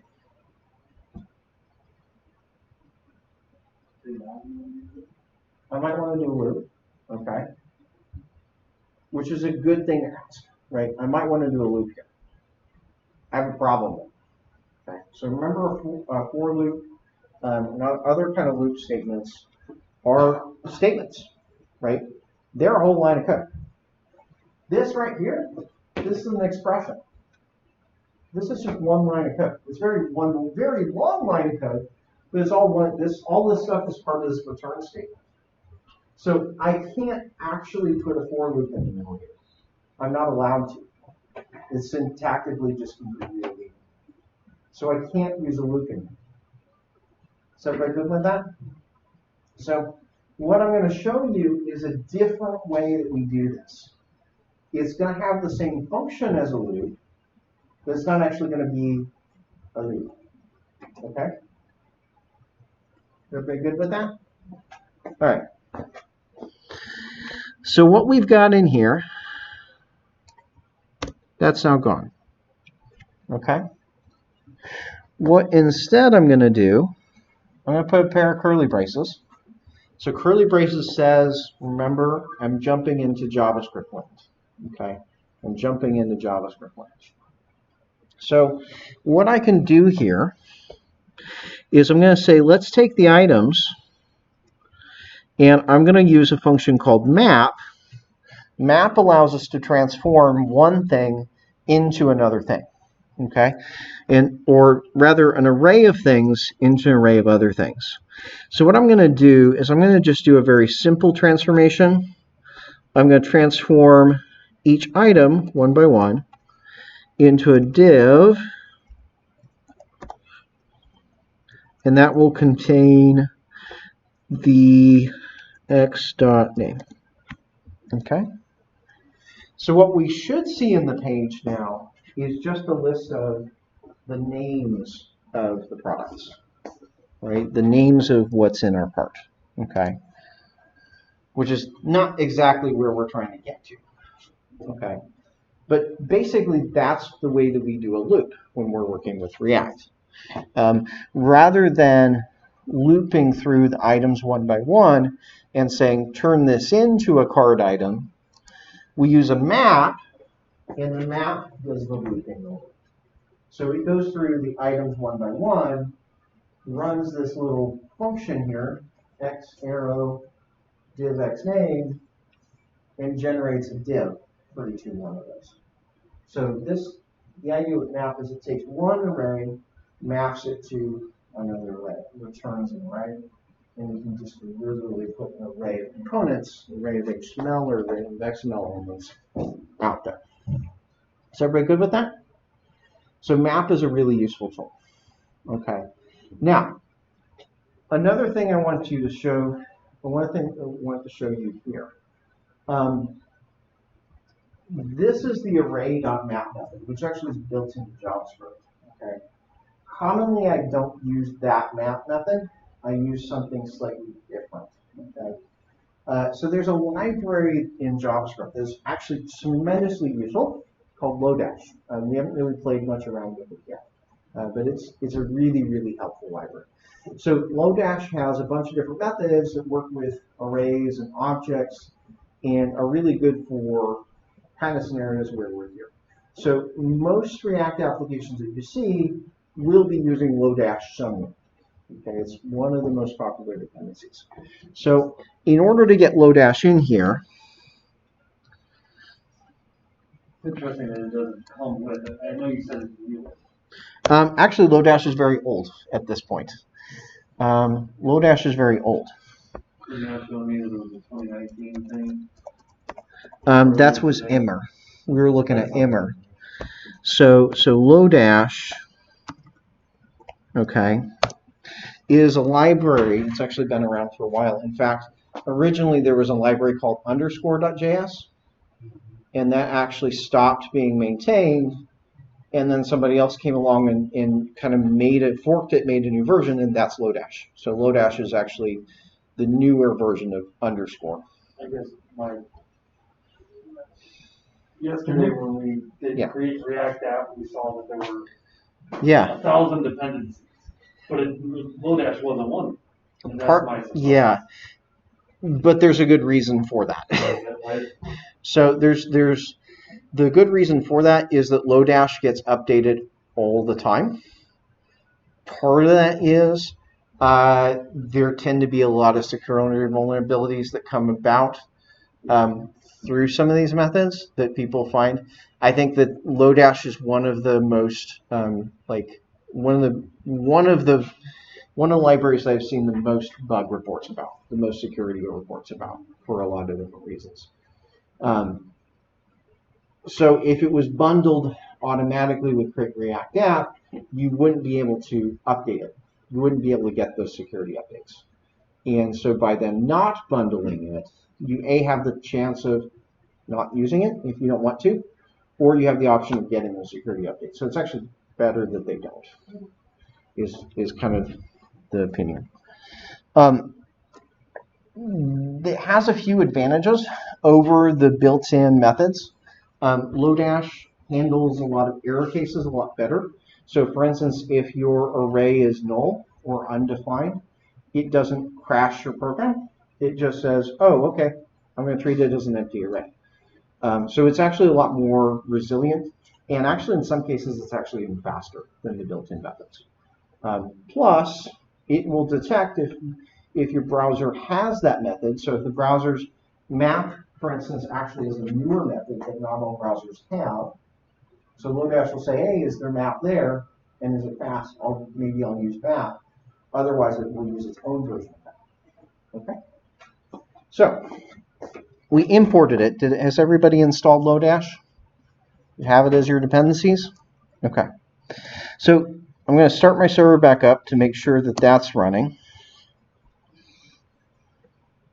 And I'm going to start looking at the code again. So, up at the top, I'm going to import Lodash. So import underscore from Lodash.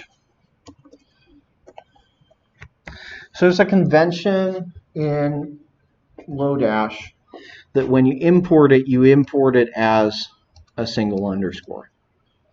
It's actually borrowed from the underscore JS library, which kind of gives you an idea of its age. Actually, it's almost as old as jQuery, with jQuery pulling in as a single $sign.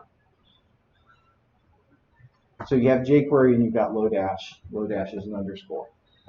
Okay, good with that? So all the methods are available from that underscore. So what I'm going to do is go back down here, and we call it a little bit of a different way. So we say underscore.map.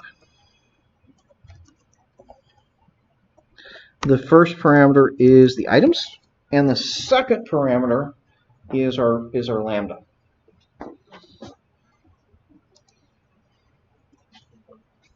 So I'm going to prefer using Lodash for things like this over using array.map. I'm going to use this for that and a few other moments. Good?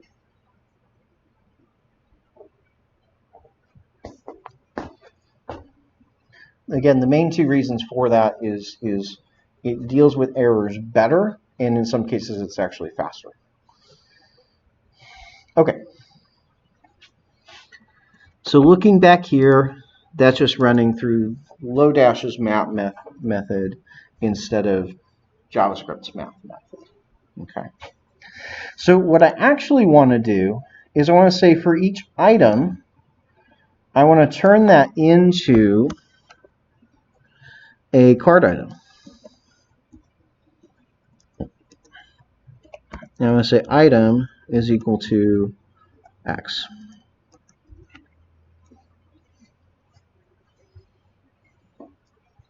And that should kind of get me back here, right? Now, the reason I did it the first way is so you can kind of see what's going on, right?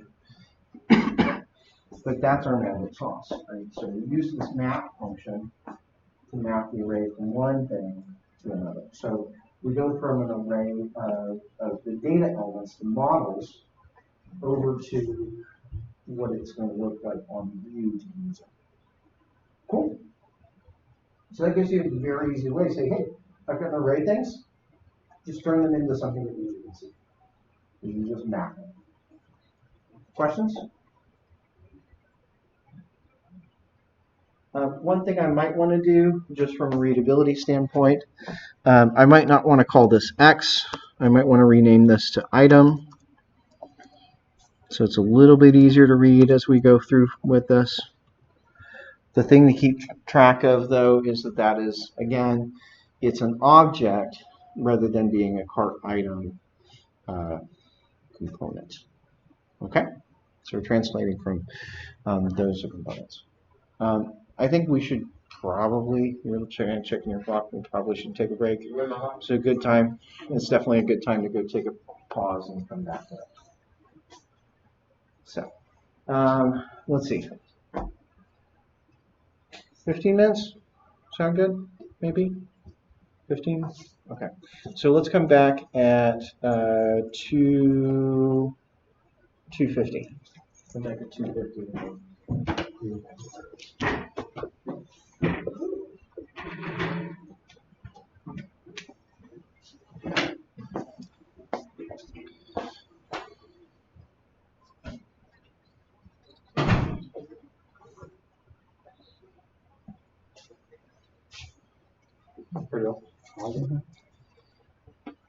Lodash is one of those things like debatable whether we want to use it or not. I find it really helpful and I use it with everything. Okay. Every Node project and every Yeah. React project Okay. because I found it hands down useful. Oddly enough, the way I ran into it originally was playing a video game called Screams. So when you have all these Yeah. dependencies, Yes. I thought one of the benefits of using a package manager is that it kind of handles updates for you. Yes, it does. So does. these dependencies don't auto update. That's a good question. So over in package.json, it's captured what dependencies you have. Yeah. So we have 14, 17, 21. Yeah. That's the version that we just downloaded and installed. Uh-huh. Okay. Do you see the hat in front? Uh-huh. Okay. So the hat in front says it's safe in some cases to update the version. So the hat actually says, if I remember right, that it can update if there's a newer version in the patch, then it can go get the newest patch. And I think it also allows for the minor update. Okay. So if there's like a But not the 418, it would be allowed to go update to 418. You would have to tell it to do that. Or do some of this happen automatically? All you have to do is type in npm install, and if there's a newest one, it will go grab that newest on one. all your dependencies? Yeah, on all of those. It will go through and say, oh, there's a 418, and if you do on npm install, it will just go grab 418. And it doesn't prompt you for it after that? It won't ask you. It won't ask you. It just says, okay, I'm going to go get 418. Okay. It won't get 5. Sure. It won't get 5 because this doesn't allow them to do that. Because a lot of times they're just adding new functions there. Yeah. 418, it's not going to break any current functions. Right. That's the theory, is that it shouldn't break new It functions. shouldn't break any functions. Right. If you want to be more strict, then you just leave that off and you say it has to be 4.17.21. Okay. It can't do any updates. Okay. So there's actually a lot of nuance to how you can set that up. If you just install, it always brings it in this way. Yeah. But there's a lot to be said from a security standpoint to just, like, there's a whole article that I was reading on Medium where someone was talking about, well, just leaving that hat off. It's like, yeah, you're right. So the theory, we call this semantic versioning, if you've heard the term. Semantic versioning. So you've got the patch, the minor, and the major. Oh, yeah. I'm familiar with that. So the idea with patch is only supposed to be bug fixes. And then you get the new fixes. functions and then Yeah. the major stuff. Yeah, and so like minor can include new functionality, but it can't include any breaking changes. Right. But a major can include breaking changes. Yep. That's how things are supposed to be I didn't know behaved. that versioning was called semantic versioning. Yeah, semantic versioning. And so it's a pretty kind of industry understood thing. Yep. There are definitely packages on NPM that don't follow those rules. Okay, let's go back to what you said earlier. I mean, this Mhm. this allows for updates. So Yeah. again, if Lodash was included by default, Right. would it not allow for updates? Because it's buried, it's a dependency of a dependency, things get interesting. Okay. So, yeah. Because it would have been inside of like React scripts, like if React scripts included Lodash. Okay. Either way, it gives me more flexibility to do it this way. That's fine. So it will automatically update to that anytime you do npm install. So it doesn't update if you don't run npm install. Right. But also when we're pushing this thing up to Heroku, anytime you push something up to Heroku, it runs npm install. So anytime I push a new version of the code, it will go look for new versions of the dependency. It won't do that if you're like not pushing new versions, but yeah, so you're letting it automatically update. So that is part of it. That is part of it. It's just there's a little bit more nuance. Michael mentioned to me his car broke down. Oh no. That's why he's running. Yeah. Oh no. Just to be there. He was like to his brother, see his brother's car. He went down his road to make sure he was in. Speaking of cars, I haven't checked my messages to see if she sent me anything yet. Her on her car yesterday. Yeah, my wife. See if I can maybe a message from her. Yesterday she had the engine heat light come on, check engine light. So she made it work, but suffice to say, didn't drive her car home yesterday. So we don't know what's up with it yet. But it was too late to get it to a shop, so I had to go all the way over there and pick her up and drive her home, and then drive her into work today. We don't know when that's going to be fixed. So We know what you mean. yeah, she doesn't have transportation right now, and we're worried that it might be the end of the car, that the engine might be shot. So we'll see what all that means, but I might be driving her into work and figuring out the work for this next week or two, depending on how things go. So nothing hard and fast. It's like maybe they can fix it. We try to get in a shop today, maybe they can fix it. Otherwise, we'll have to figure out how we can get a new part. And then that's a whole nother shindig. So anyway.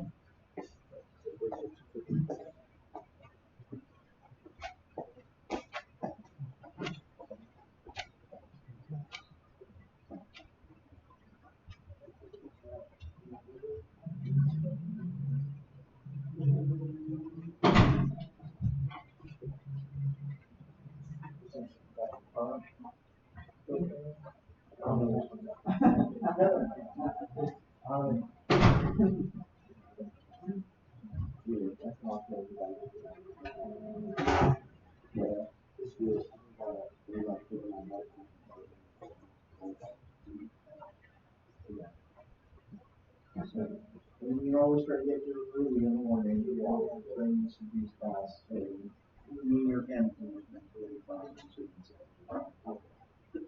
we'll work on Sunday.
Oh,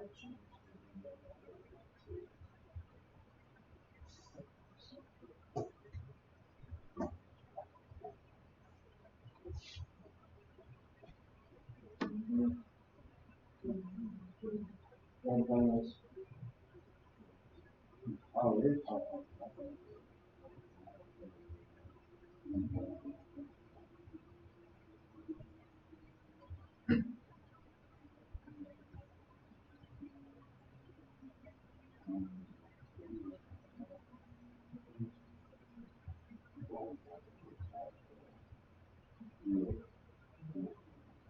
Okay.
There are over 40,000 packages that depend on.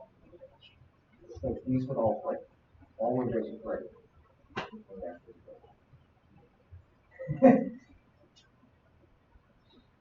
So it's a pretty big.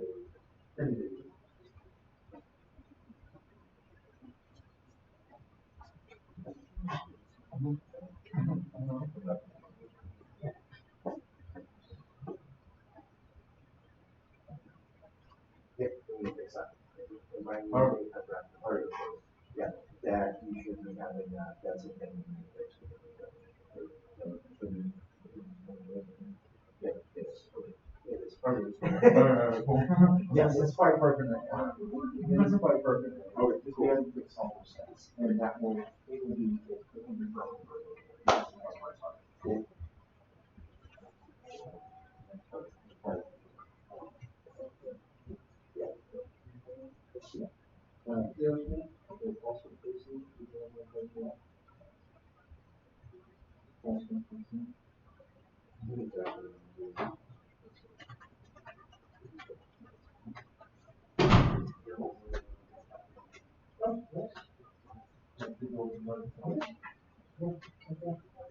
Processor was ran. Yeah. Doesn't have a video card, but we don't really need. Okay. I mean, unless you prefer it. If we're running 3 monitors off of this, I would assume we would do it. We should try it and see if it's fine. It can support, well, it does support streamlining, VGA on board. Okay. And so, Usually, we're running now. Well, I guess if we're running ODS and ODS is forcing it to record from CPU, it might actually have to be a problem. So I know for some applications we record to ODS, I have to switch it over to like CPU and I see. so yeah, we might actually not use it. We might use it.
So one thing we want to pay attention to, one thing we want to pay attention to here is remember that, as we talked about yesterday, that React is rendering the shadow DOM and using that to diff and figure out how things have changed. So if you're looking at the console here, you should see a warning like this. It says, warning, each child in a list should have a unique key file. Okay? Have a unique key. Okay? So anytime we're rendering an array of elements in React, we have to tell it, we have to kind of uniquely identify all of the elements in the array. It has to know which element changed so it knows how to update the DOM. Okay? And if we don't tell it, then it doesn't know, and it oftentimes will get out of sync. Okay? It's also worth noting that that key that they're asking for has to be stable. It can't ever change. Okay? So we can't use any keys there that are editable or could be changed for other reasons. So that means there's certain things like the index is not a good choice because the index isn't necessarily guaranteed to be stable. For instance, you might have, okay, this item at index 3 gets replaced by something else at index 3. Okay? So we need a unique identifier anytime we're rendering an array. Good news, we already kind of added one, right? So our card items already have an ID property. And so that's what we want to use as the key here. So on the card item, to resolve that error, is we just need to say key is equal to item.id.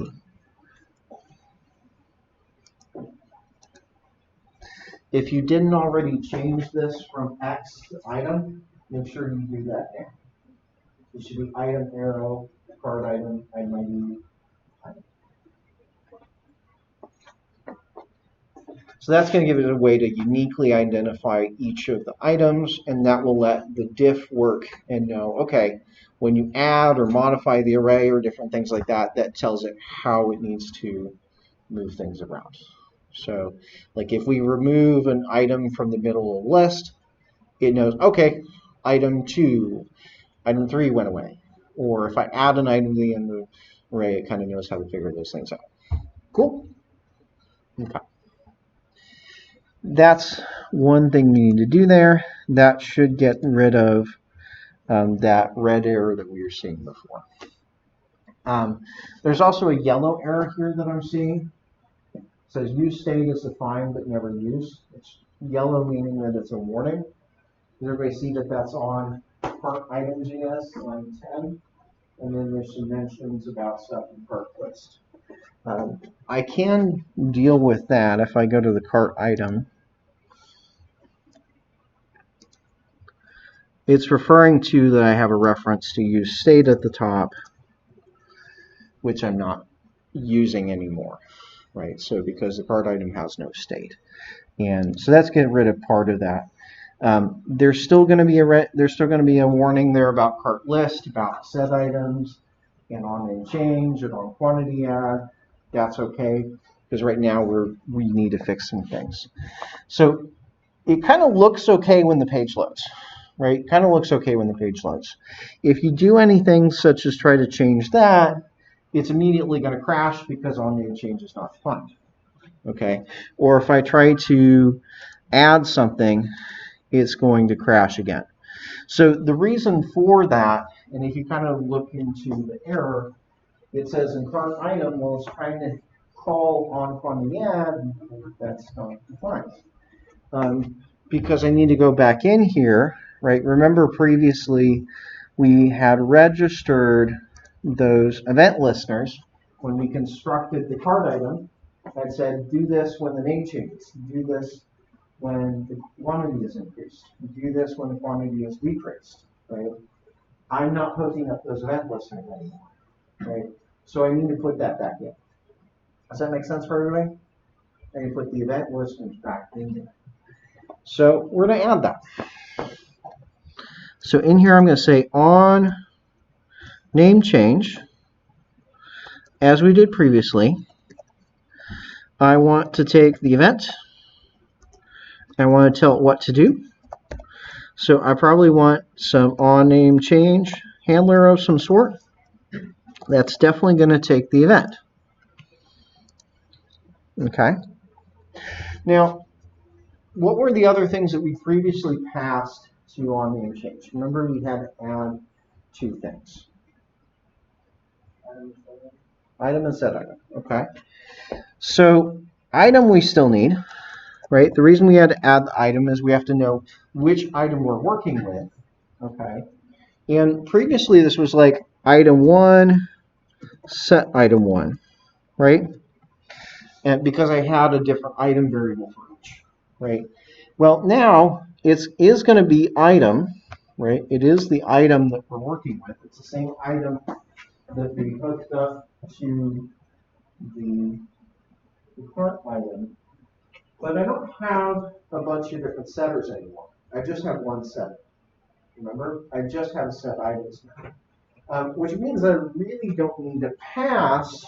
I don't per se need to pass that because I don't have it anymore. Because whichever item that we're updating, we're still going to call set items. Is everybody clear with that? So can you go back to your where set items is? Set items is up Right there. top, right? It's here. Okay. So whichever item you're updating is always going to call set items. It's not going to sometimes call set item 1, set item 2, set item 3. So I don't really need that as a third parameter. Okay. So I've got on name change calls this with event and the item. Okay. So, well, we don't have that third parameter. Okay. So on name change is not going to have that third parameter. But now I need to figure out how to update the data. Okay. Because we're going to run into some issues if we take the previous method. So if I call set items, right, I say let's set items and let's set it like we did before. Okay. Watch what happens. So I try to change the name, and all of a sudden things go awry. It seems like I still have 3 items, but all my names went away and all my quantities went away. Does everybody see that? Why did that happen? Why did I lose all my data?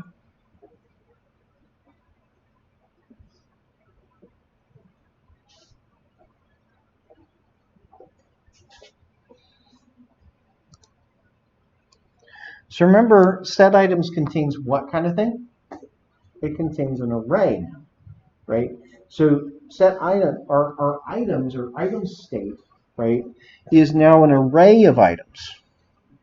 If I call it this way, I'm replacing that entire array with a single object, right? So we're losing the array. We're replacing the array, okay? One thing I could try to do is say, well, I still want an array. Well, maybe I try to put square brackets around here. I say, let's take square brackets, wrap it in an array. So now it's an array, okay? Now it's an array. Let's try this out. As soon as I type, I go down to one item. Whichever item I edited is the only one we keep.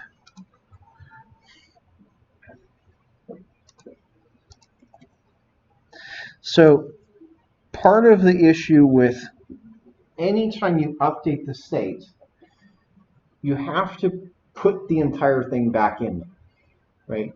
So if the state is an array, we have to put an array back in, right? So we want to update just our item and not any of the other items. Is that very clear with that? I want to update just my item and not all of the other items that are there.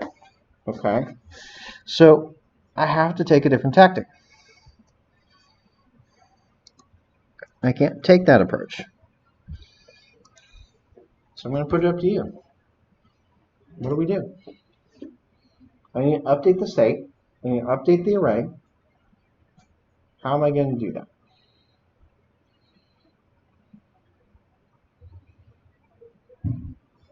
So recognize what I need to end up with, right? I need to end up with a new array.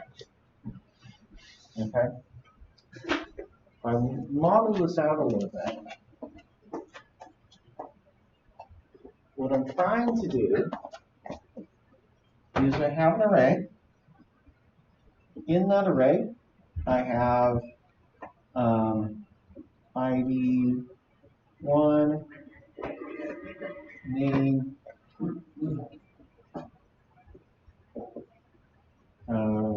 hat, quantity 2,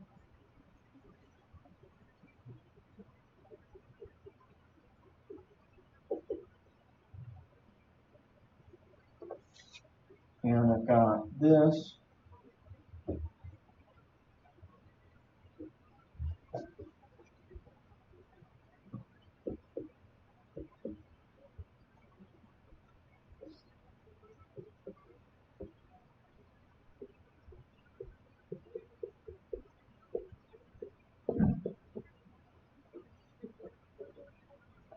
And my last item, ID 3, name,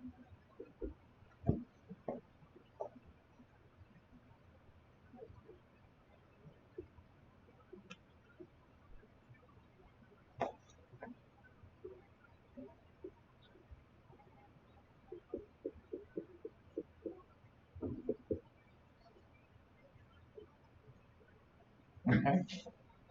So this is what my data starts out as, right?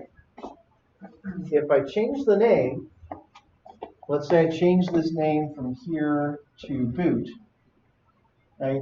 I want everything else to be the same. I want everything else to still be there. I just want to change that one part of the data. Everybody with me there? How do I change just that one part of the data?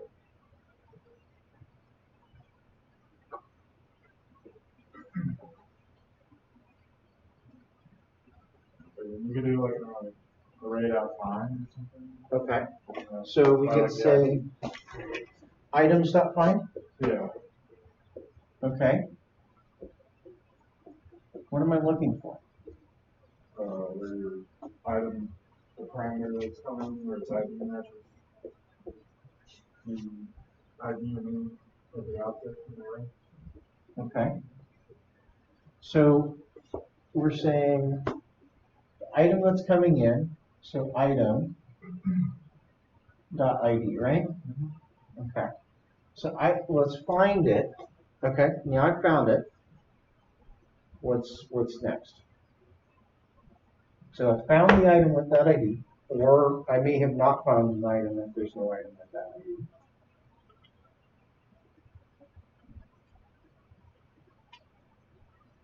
Does that help me?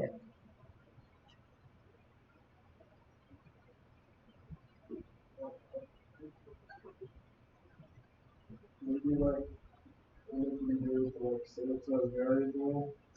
Okay. And then where we have the variable, and then Maybe we call it found because we already have a variable named item.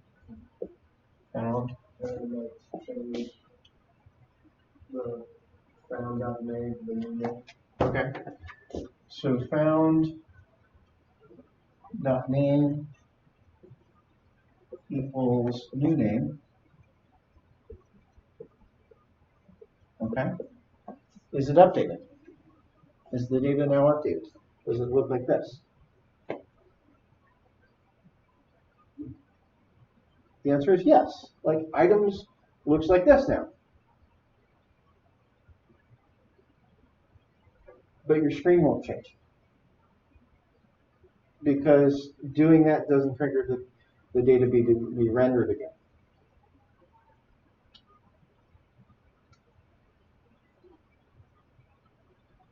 So I can do this to modify the data, but it hasn't helped me any because the screen still will show the old data.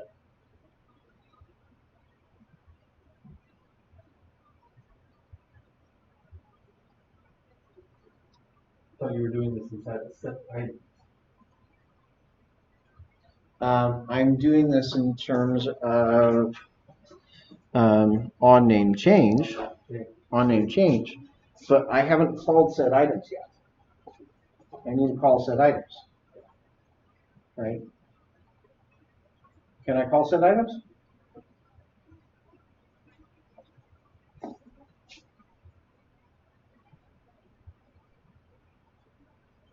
Yay or nay?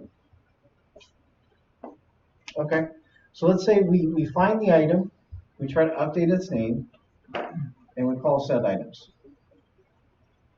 Right? I need to call set items in order for the screen to change. Is everybody clear with that? If I don't call set items, the screen will not update. So I need to call set items. What do I pass to set items? Set items can't have code inside of it, at least as far as we know. I can't have this code. I can't put this code in the middle of set items.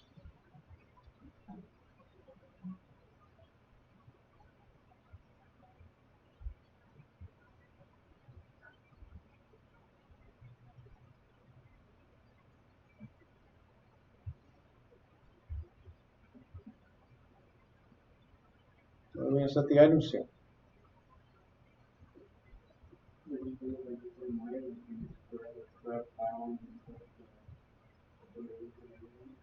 You said set the what to?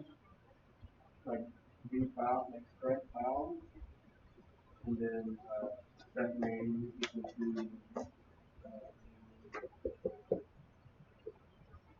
Okay.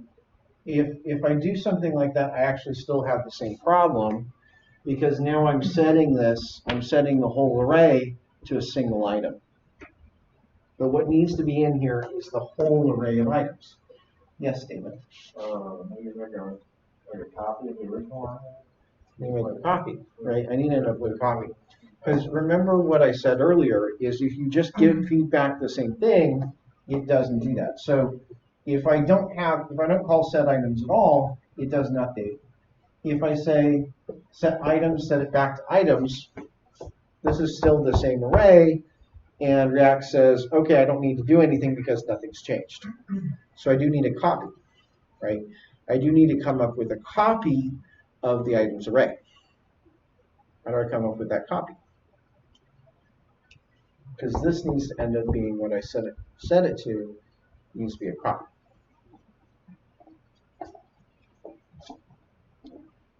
It's okay if this is weird. This is kind of part of the part that makes, this is probably the hardest part of working with React.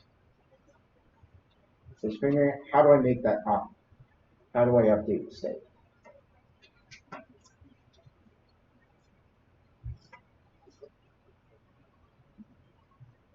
Maybe like like splicing and the updated objects, the old ones.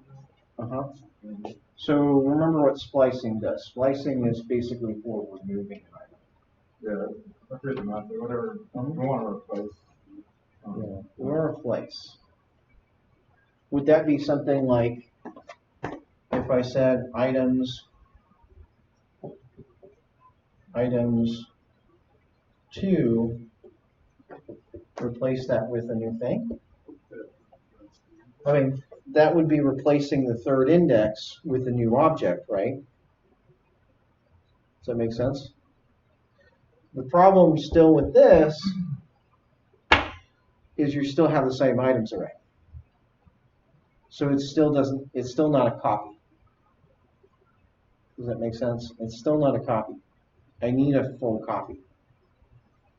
I need to say, I can't just change this from tie to boot. I need to take this data, make a copy of it, with the one exception that this is now boot. So we end up like isolating it index Instead of calling them items, you can have the other side. Okay. What do you mean going on the other side?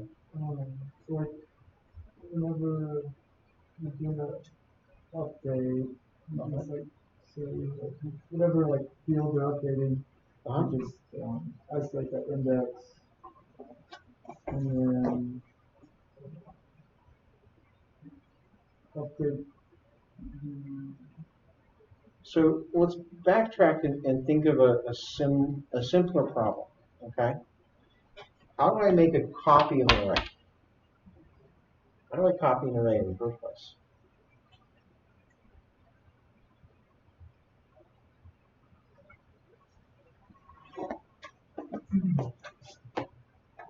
Let me make a copy of an array.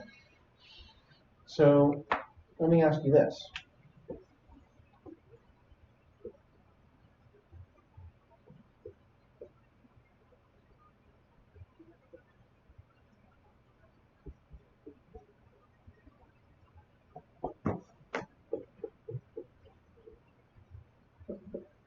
Is that a copy? If I say items is equal to new items, are these two new arrays? I have new items and items. Do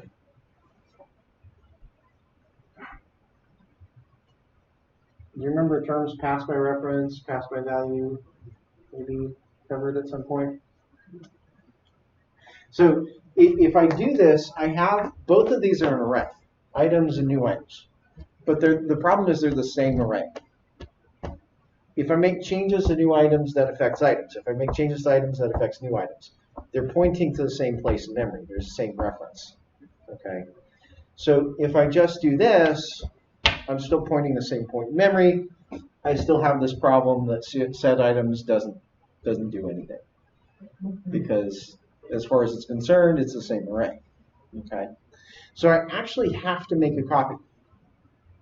Okay. How do I make a brand new array? How do I make a brand new empty array?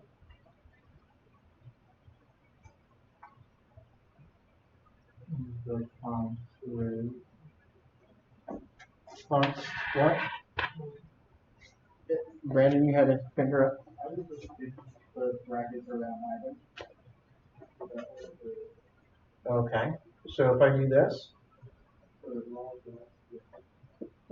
I can't. Why? Because that would just be one, like the whole array would be one.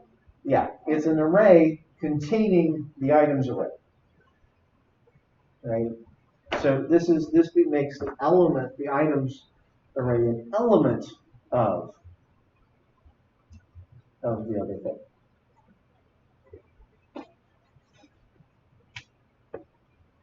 That's a brand new array, right? So can we pass in the old array one at a time, and then whenever we're comfortable with updating? Okay. We would changes are implemented. What do you mean pass in the old array one at a time? So like we would say like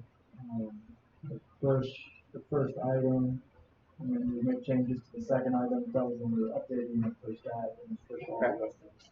Okay. I think you're on the right track, but there's some details we got to hash out. Yeah. Well, then I guess do you just start with an empty array and then set the items equal items? Does that work? If I then go to the next line, just say new items equals items, again, I'm still pointing them at the same thing. I'm still pointing them at the same array. Yeah. So effectively, like, I have to use a loop in some way, shape, or form. Like, there's no way around it. I have to say, okay, let's make a brand new array and copy the items over one by one, right? Some way, shape, or form, I have to copy them over one by one. There's actually a bunch of different ways to do this. I'm going to show you gradually kind of easier and easier ways to get there, okay? But a loop is always required, okay? There are actually some syntaxes that make this a lot shorter, but a loop is always required even if you're not writing the loop, okay?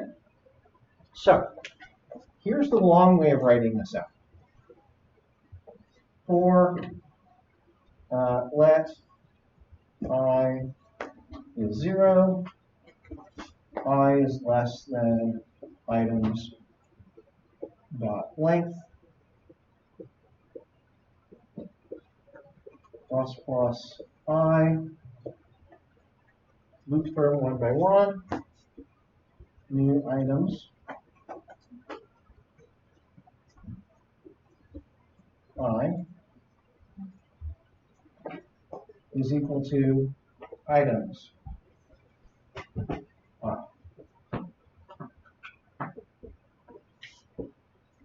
Okay. But that's when we get this. It's okay. Remember it now. So new items is now actually a copy. Okay. It's not what we would consider a deep copy because I haven't actually copied the items per se. Actually, all of the items in here point to the same items over in the old array, but I've done what we call a shallow copy in that this is actually is a new array. Okay. So I made a new array and added the items back one by one by one. Does that make sense for everybody? Okay. So that's a copy. Remember, I wanted to make a change. I wanted to make a change so that one of these has the new name. Okay? How can I do that here? Can I do that with the loop? Can I do that as I'm looping through? Maybe? So, Michael, you're saying yes, and Brandon's saying no. I'm thinking like if you change everything, I don't know. Okay? I have to do it after. So you think afterwards? Okay, because it would affect everything? And Michael, you're saying we could do it. Yeah, put an if statement, right? So I think what Brandon you're thinking is if I did this,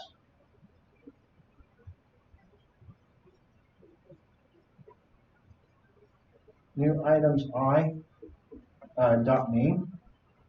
If I said the name of the item is equal to new name, that would change all of the names, right? If I did that, then the name of every item would change, right? And so you're kind of both on the right track. It's not that I need to do it after the loop. It's that I just need to do it for some of the items and not all of the items. So that's why I need an if statement, is because I don't want to do it for every item, just some of the items, right? So I need if something. What's the condition? Which items do we update? Which items do we not update?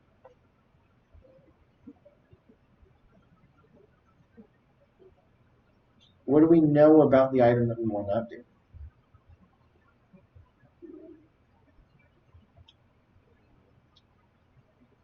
How do we uniquely identify these items? The ID.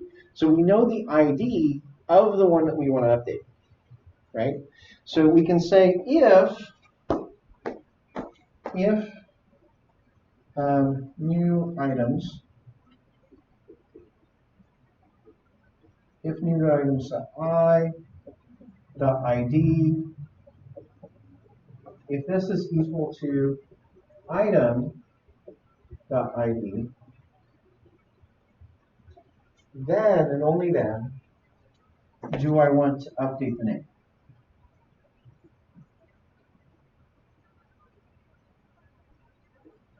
All of the other ones are going to stay the same.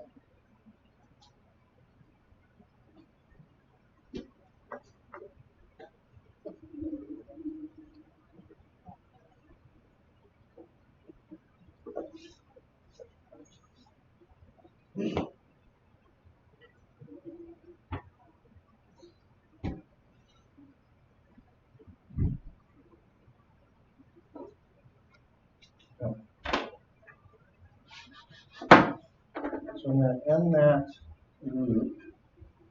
And then at the end of that, that's where we'll call set items. And we'll set it to new items.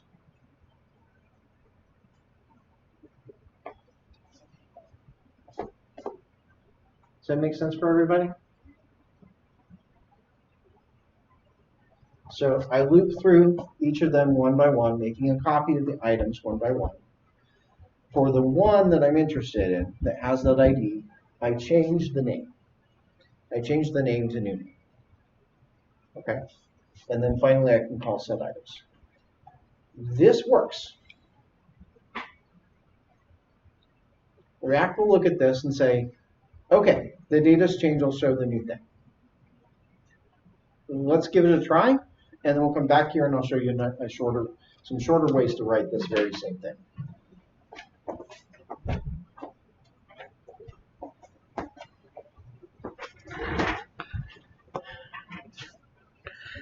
So up in here, I'm going to say const new items is equal to an empty array for let I is equal to 0, I is less than items dot length,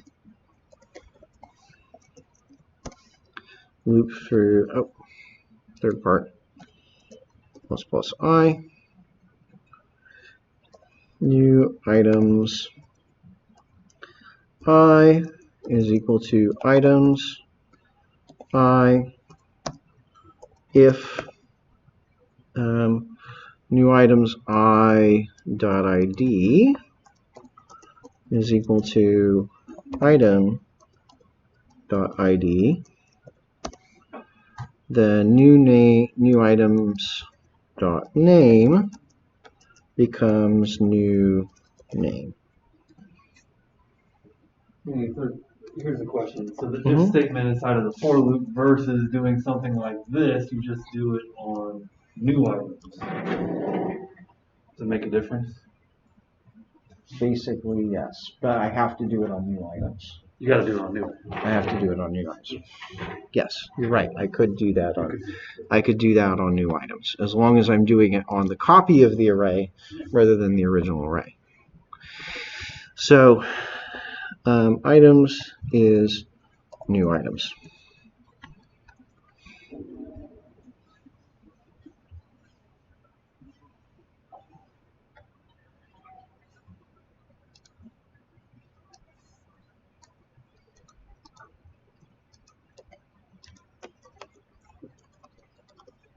So you probably remember some of those terms like shallow copy versus deep copy, using the loop to copy out the values of an array.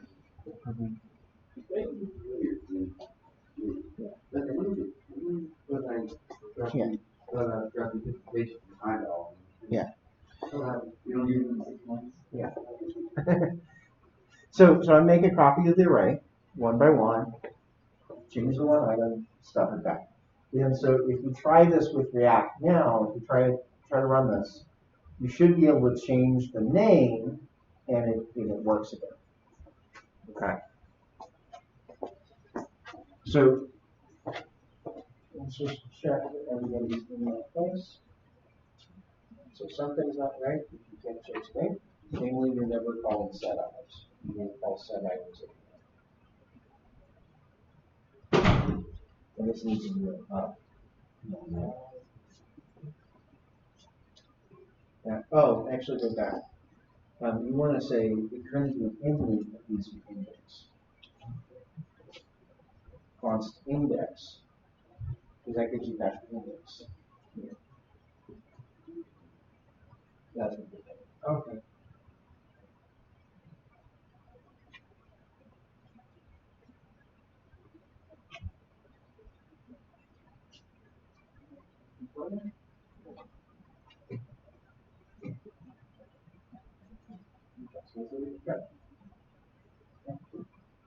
You did call set items. So at the end, you need to call set items. Get rid of that. Set items. And you set two new items. Right? Otherwise, it doesn't know. You make a change.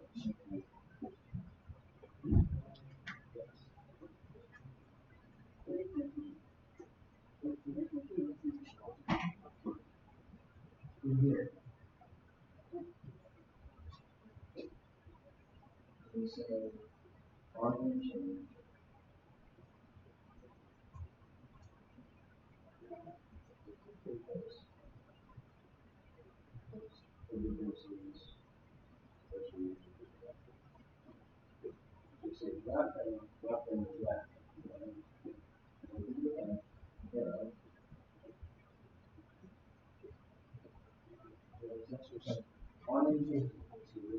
This function.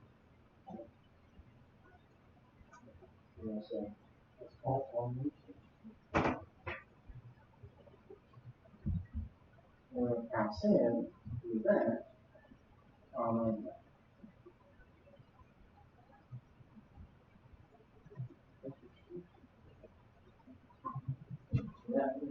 That can prevent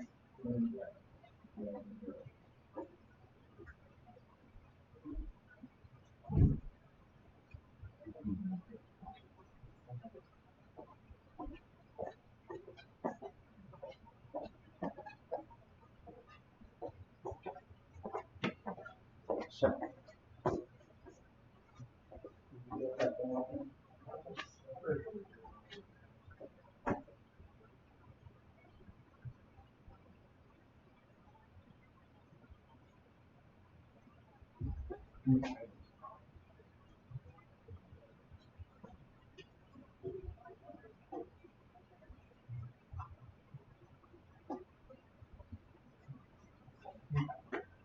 So this works, okay, and you can absolutely write React this way, okay.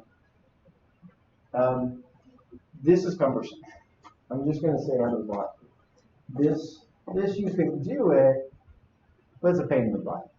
And you have to, if you have to repeat this a bunch of times, then you quickly say, well, I wish there was a better one, right?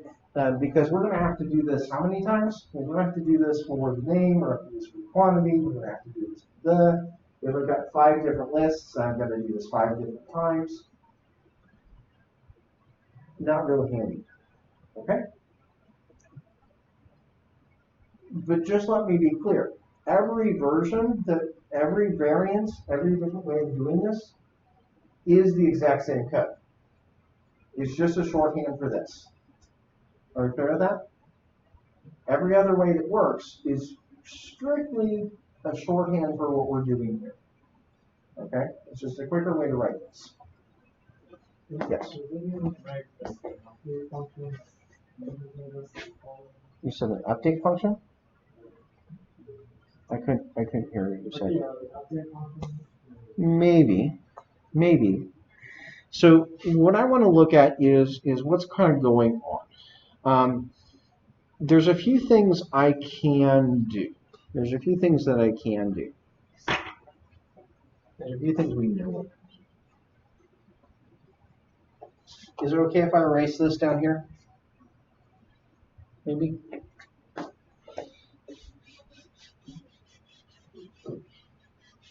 I'm going to tell you 2 different ways to make a copy, which are a lot shorter.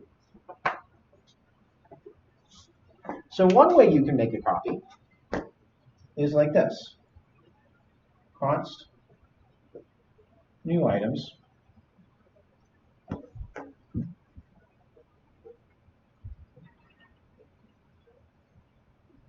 is equal to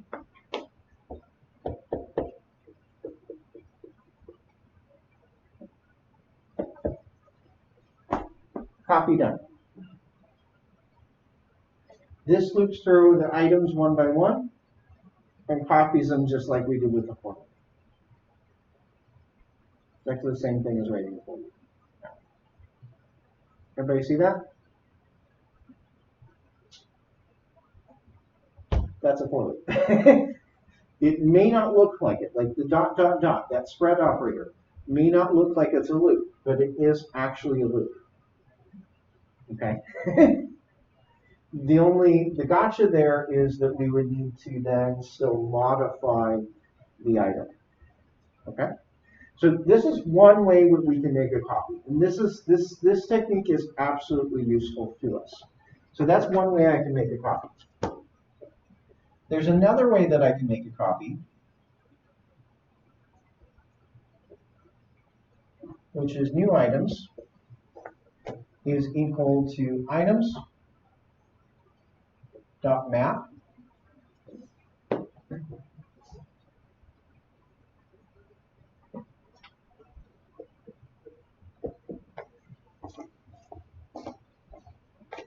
that also will make a copy of the array. So I can either just spread it out or I can map it. When I map it, I just say map it to itself. So this goes through, makes a copy of the array, and then maps each item one by one, making a copy of each item one by one. So both of those are equivalent to the for loop that we wrote. Is everybody clear with that? Okay. So this first method is useful. Specifically, we're actually going to use this method. Save it in your memory. We're going to use this when we're going to add things to the list because it turns out to be useful for that technique. So there are times where this is helpful. Okay. But when I want to update, actually this second method of mapping is quite a bit easier. Okay. The reason for that, here I don't really have, I can't tell it to do something for each method, for each item. But here notice I have a function. I already have this nice function. So I can tell it to do something for each item as I'm looping through. Okay. Write both of those down. Both of those are ways to make a copy. And I'm going to show you the technique using that.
As you see, both of those make a copy in how many lines? One. Right? If I write a for loop out, I'm at a minimum of 1, 2, 3 lines plus the initial creating the empty array. So I'm at minimum, if I'm writing a for loop, that's already 4 lines that I have to write out. So just knowing that I can write things this way and cut it down to 1 more.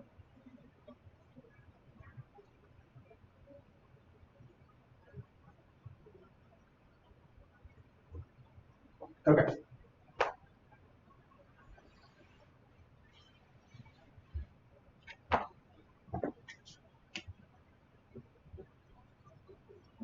I meant to keep part of that. Box new items is equal to items dot map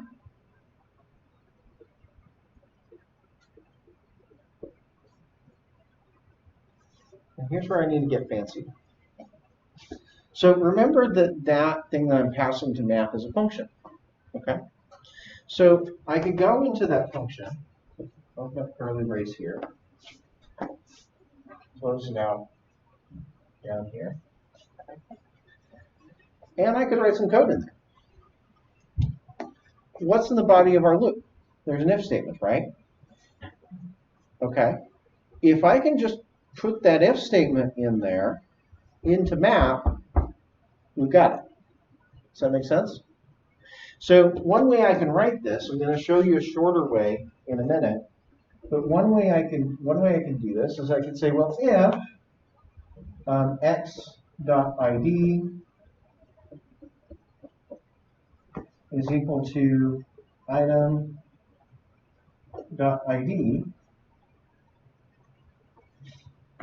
Okay. That's where I need to change the item, right?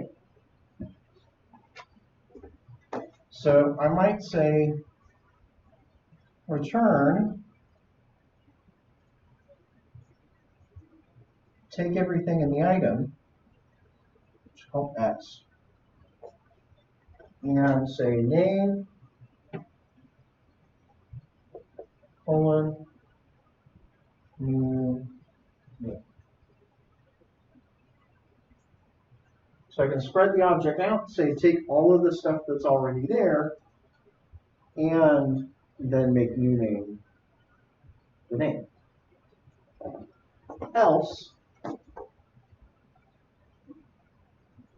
return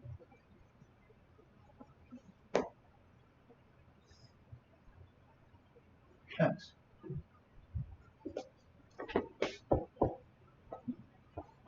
Does that make sense? So map says go through each of the items and map it from one thing to another. Right?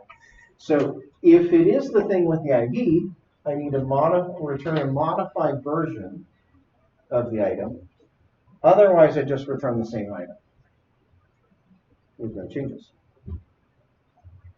Okay. It's important. This part's important because otherwise you lose the item. Otherwise, the items disappear from the list. Make sense? Questions? You see how this is the same as that?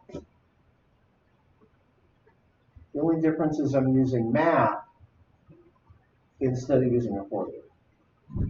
But otherwise, it's basically the same idea. Okay? Now, remember, there's if statements is one way to do this. There's a shorthand for if statements. Ternary. Does that look pretty close to a ternary? It should, right? Because I'm saying if this, return this. Otherwise, return this. So what I do to clean this all out, we'll give you a minute to write that down before I get rid of that.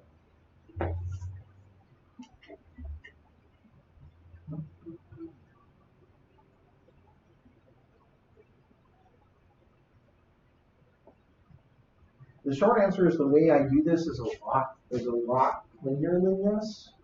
It just, you kind of have to understand all the symbols and how we got there because there's a lot of shorthand and a lot of syntactic sugar, as you might say.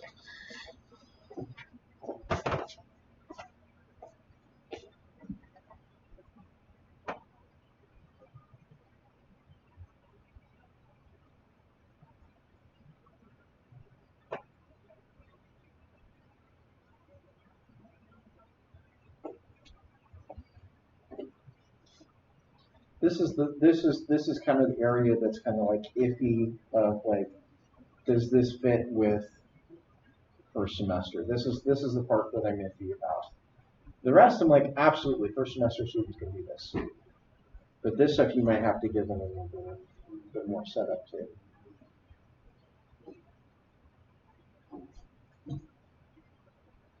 Partly because we don't typically go over that or spread, both of which are really important. I mean, obviously you can teach them it this way because the book does call for formulas. Right. So they could totally do this in first semester. Yep. And you could stop there. Yep. But that's not exactly how we do it today. No. All right. So I think everybody's finished writing. No, Don's trying to take a look.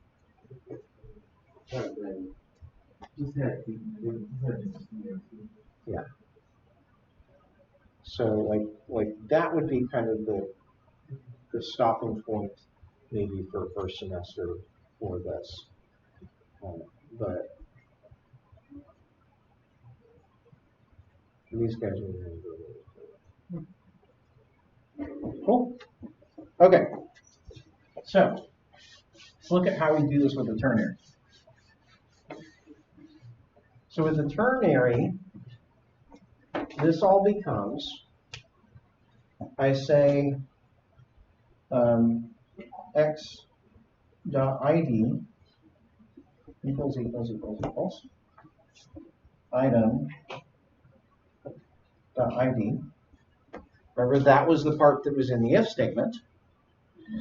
I put in a question mark to say do this or that. And so remember, if it is that thing with the item ID, then I need to spread out X and add the name, his new name.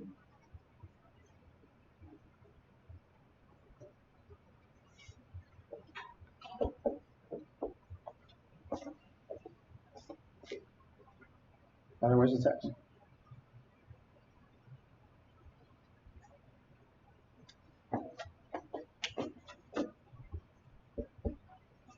That's it. I've made a copy and changed one thing with one line of code.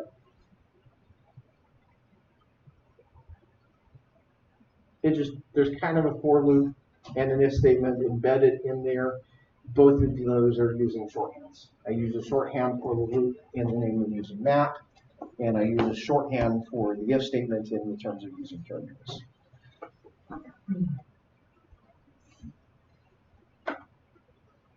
But without those syntactic sugar pieces, you can't fit it into one line.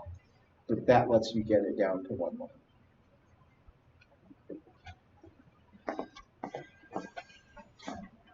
Okay, so I'm going to bring that in here. Also, because I've gotten it down to one line, I don't actually need to create the new items field. I can just directly pass this code into set items. So I could say set items, and we've got items. I'm actually going to do low dash here, low dash map items X arrow, and then this is X dot ID equals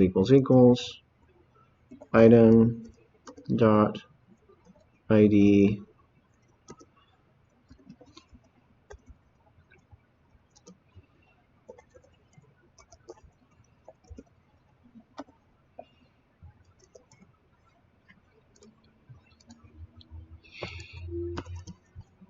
Does it make sense to rename X to item? I can't because I have an item variable up here.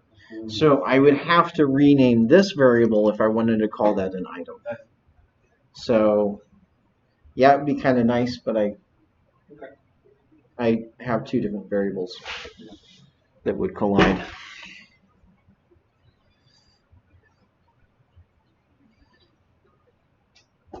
Okay. Questions? So a few new tricks here, obviously. But the thing to remember in your head is that this is really the same thing as this. Like these two aren't actually technically different. For the most part. This is actually a more deep copy because I'm making a deeper copy of the item I'm changing rather than modifying the item I'm changing. I'm actually copying that item as well. Again, items is your state variable. This is my state variable. Which stores your array. Yes, that's my array. Yeah. So you're looping through your arrays. That's why you map items. Yeah. Then you look at an individual item and say, does that ID replace it? If so, replace the name. Otherwise, just return the item. So what I want you to do is test this, make sure it works, and then go do the same thing for adding and subtracting. Take this trick, use it to update to make both the plus and the minus buttons click.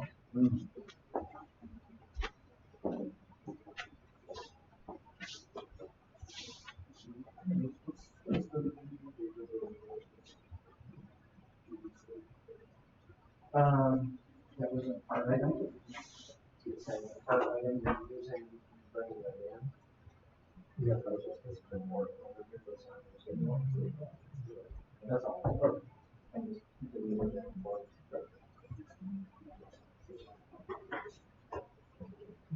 So you've got the name change in again. Sorry. So yeah. So then you want to go on there and get one.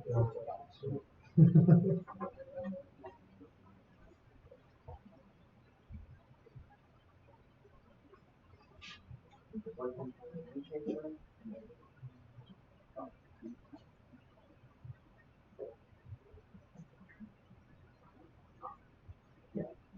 Yeah. You can replace that.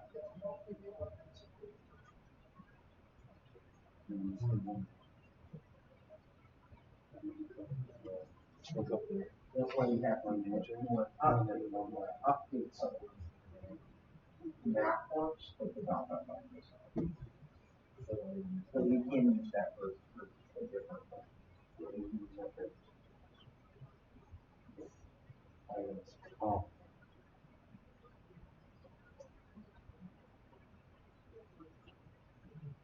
Any questions about these things? Does that make sense? Yeah.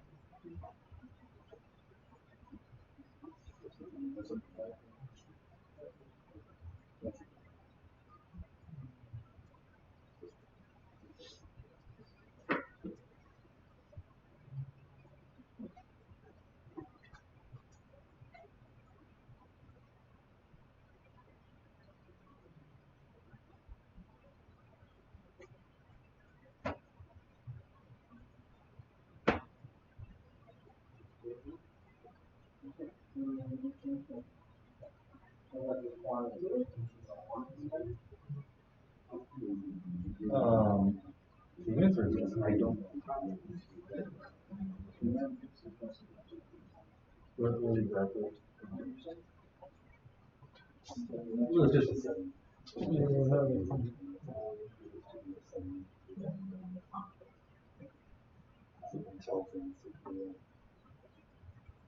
you can kind of see, like, there's some advanced concept there.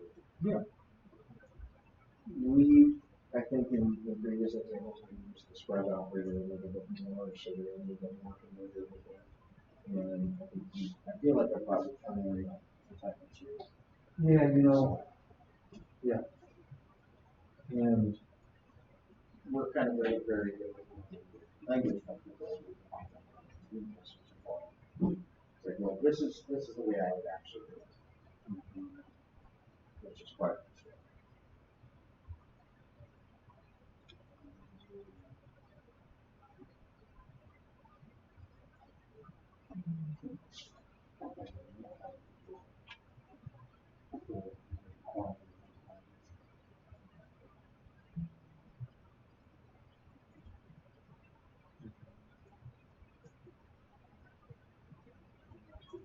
Here, you got current charges.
Okay. I'm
going You're making fun of me.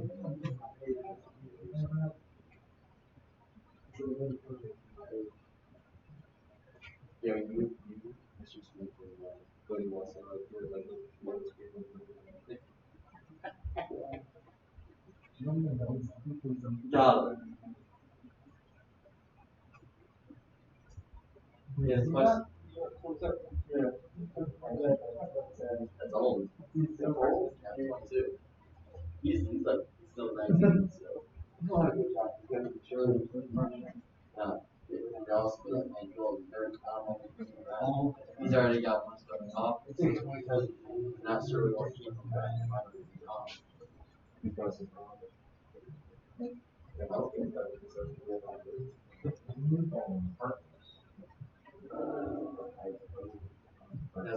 Any other questions?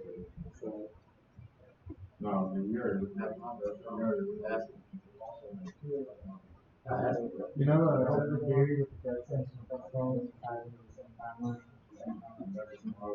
Death goes to the side, and comes to the bottom. This is about everything. And that's what it's saying. The death takes place to the side, comes up to place to the ground, They're all just TV shows. Hanna-Barbera. Yeah, check this. There's one.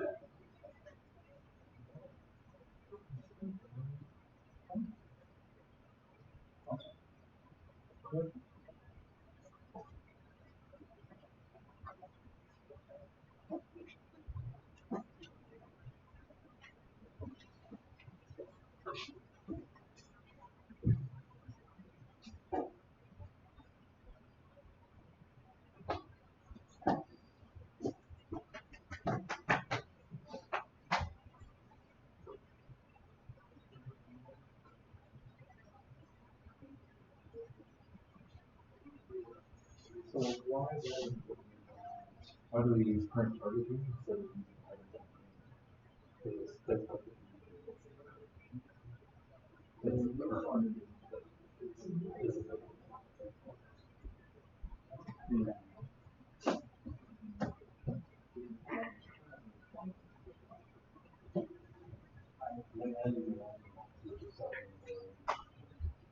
Can I keep telling them? I remember that. 25. No, I don't like 25. When you get 25. I think it goes up because you have the first time you learn as time goes on. Well, sort of kind of depends on if you have kids and stuff. I don't really feel different.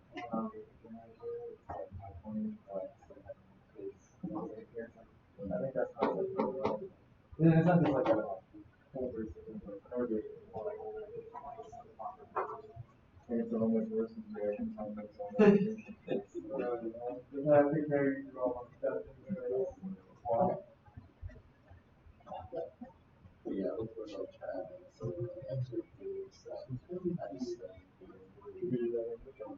No.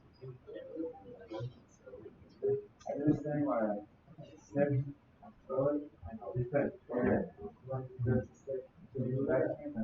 That's a good day right there. So my kid. Yeah. It's a good day right there.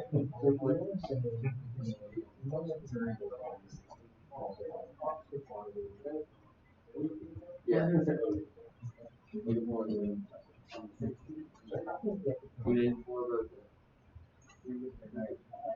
Are you getting my dad's? Most likely church. Huh? Yeah, you're about. So we are melting pot. Yeah. So we're gonna do it. Yeah, I think so. So yeah, so I'm not going to do it inside settings. But they have like this lamp lighter thing, right next to it. It's just kind of like you guys all have these guys, so it's gonna do it right in the middle there. Take pictures. Exactly. That's the plan. Been heard what? Yeah.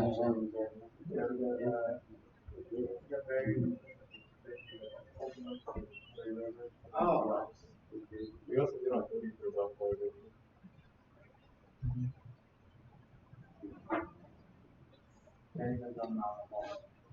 So then we can do some more time. No, there's a lot of reasons. No. Oh, you. I got you now. Haha. So there are 2 things we want to do with the plus and minus keys. One thing I want to do is when I want to limit the user to going above 10, and I want to limit them from going below 0. Okay. So I want you to do is I want you to change the code now so that it doesn't update the quantity. If it would go above 10, limit it to going above 10, and prevent it from going below 0. Okay? Go for it. Prevent the quantity from going above 10, prevent it from going below 0.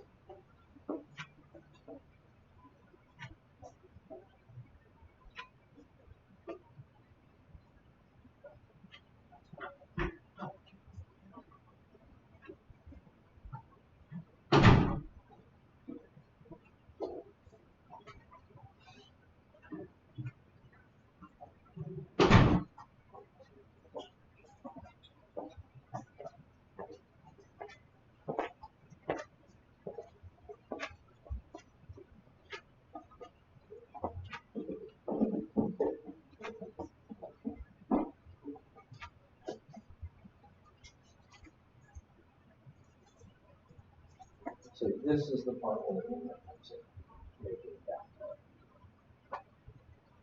What part is that? This line where we're updating and replacing this. Set items. So Immer provides a different way to do that. Different method. You might have to scroll it down.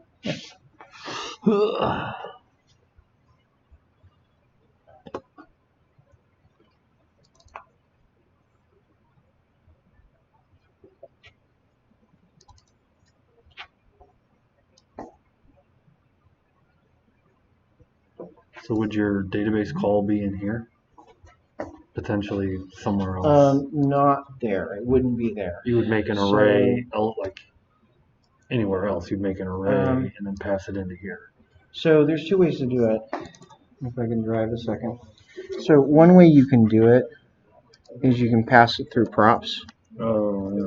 And it'd be coming from a component above. Okay. So this might be then props.items. Or I could do the same destructuring trick and I just say, hey, I'm getting I could be getting the items from a parent component. Okay. If I'm not getting them from a parent component, what I actually would do is something that we haven't looked at yet with them is use effect.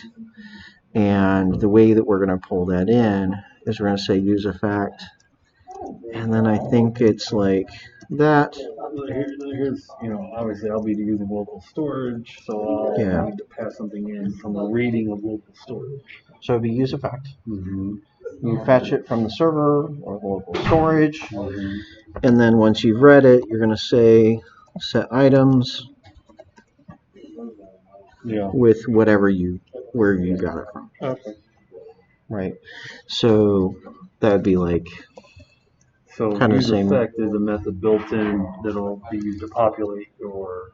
So use effect is another thing. I actually already imported it from here from React.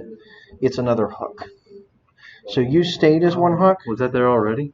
No, that wasn't there previously. You just added that. It added it automatically for me. Oh. So use effect is another hook. Oh. Okay. Use state is one hook. Use effect is a different hook. Okay. And it happens basically. It's a trigger like an event. That's the way you can think about it. So use effect fires when the component is mounted. Mounted meaning that it's on the screen. So this actually will wait until it goes on screen. Yep. Go fetch it. You can go fetch it from local storage, and then show the data. Okay. So you're recording this one too, yeah? Yeah, I'm still recording. So that's how we're gonna do it is with the use effect hook. We're not exactly there yet. Understand. Obviously. But that's the long term. That's part of where we're going. But it turns out to be that easy. You just say, hey, pull from local storage, set items, and that way it happens when the thing loads. I remember there's a caveat about when use effect is called, and I forget because there's like a component did mount and a component did update. And so you also want to make sure that it only does when it's loading and not when it's mounting and not updating. And I forget how you do that too.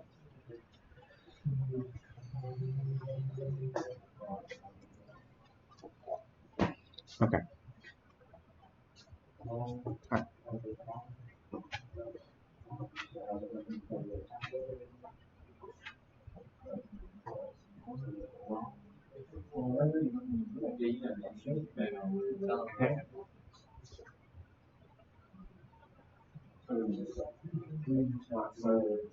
So this right here.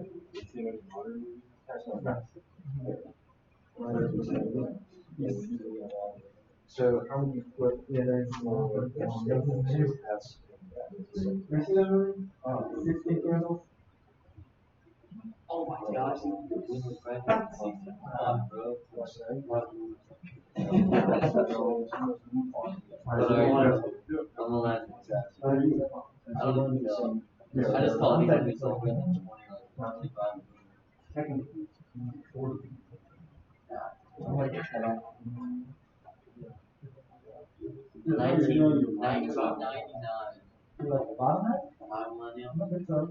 So what's a 99?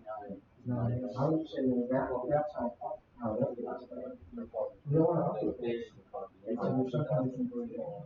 so we need one pulse at 81. Yeah. We don't need the pulse at items. Oh, you're on the other end. Yeah. I'm on the beginning. What am I?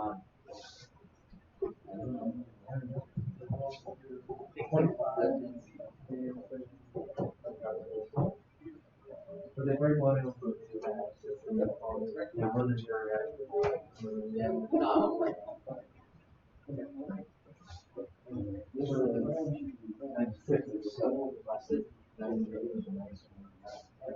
I mean, like it's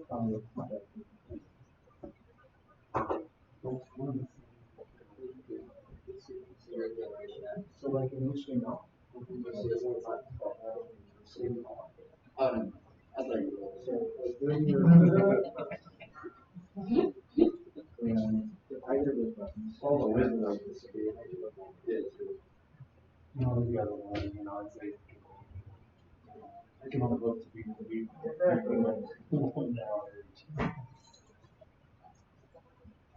so you want to set that. But when you find out rather not be followed, then you realize it goes towards. You guys actually title, you know what I'm talking about.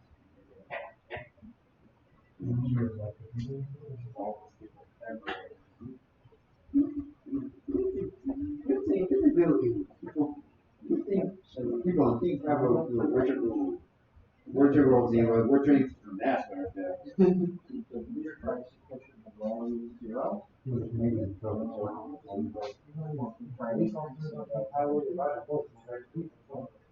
Parking tickets.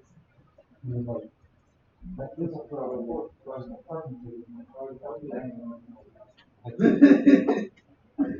That's how people have that people go. So remember this is clear. What can happen? So when they change the data doesn't tell it how. I got cut off when they almost ran into this dude. Because he wanted to get the top out of it. I would say, I would stop, right? Well, just stop, and this thing just went right past me. Scan line, because the top out of it. I was like, what in the world? Like, everything go well, it works so far.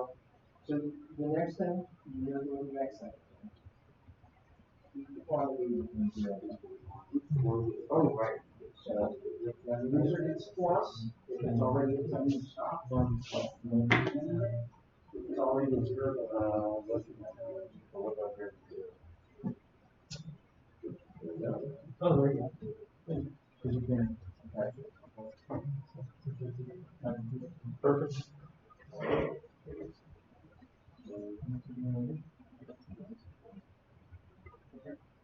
So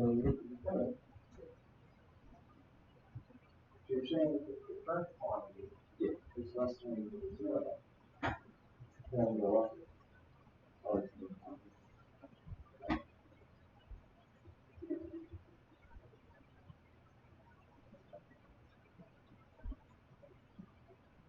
Oh,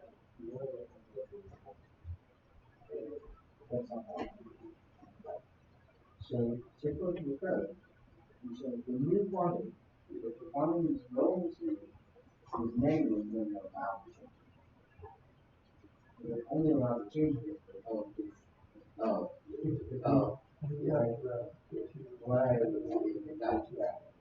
Directions, though. Yes. I knew that was. Okay. So if you've got that part, right, if I can get everybody's attention. So we're doing two things. So the first thing you're doing is you're limiting the range between 0 and 10. Okay. The next step, once you get that working, is you're going to disable the button if it's at that range. So if it's at 0, disable the minus button. If it's at 10, you're going to disable the plus button. Okay? So the user can't move from it.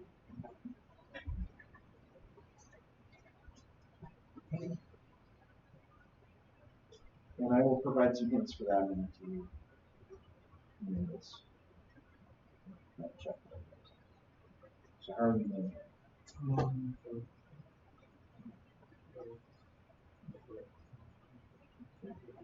So, see what you're doing here. So here you're saying, when you're saying if it's greater than 10, what is this? You're setting the quantity to 10. But isn't the quantity already 10? The quantity is already 10.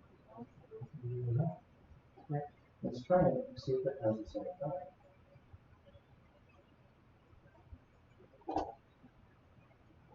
basically we're saying do nothing. So we don't have any real change. Okay. So now you want to do, as we're saying, this other button gets to that. Okay. It's going to be over in the far right.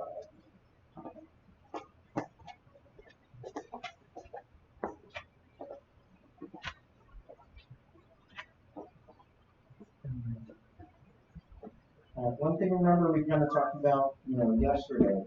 Remember that jQuery, the way you did things previously, was imperative. You told it how to change, right?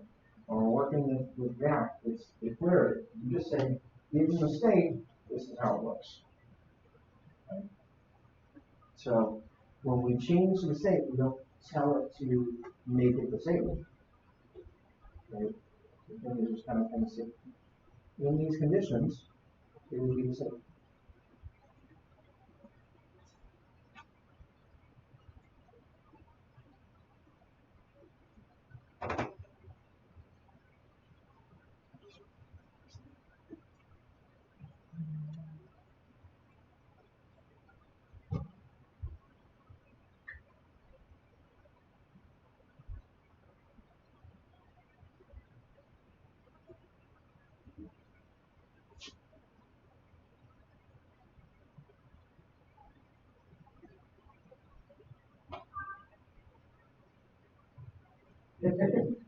Yeah, that would do it. That would do it.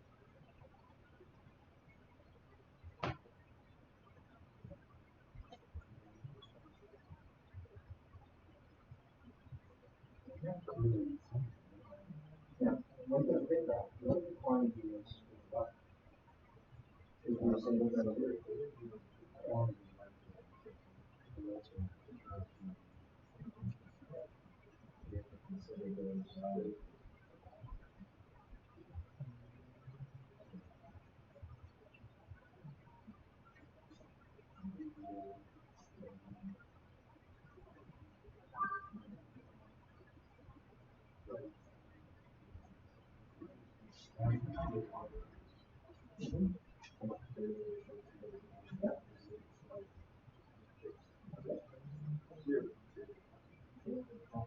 So you have most of the whole basic. So what happens if you try to set?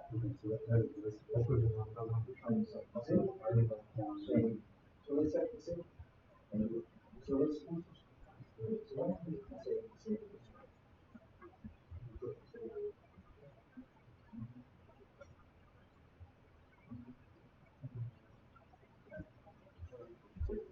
Yeah. So early something.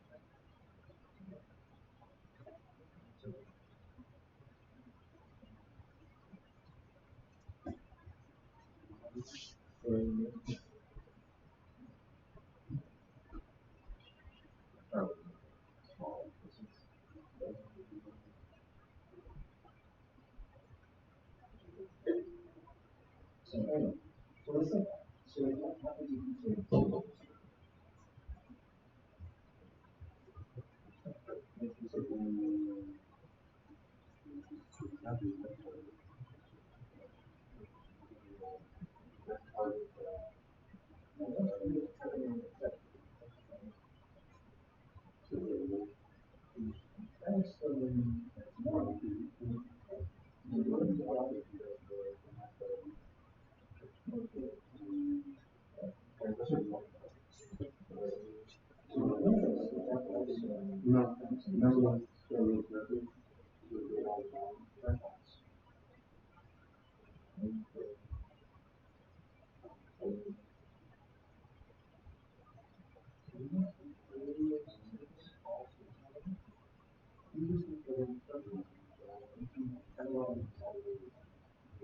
you just need something that's sometimes true and sometimes false.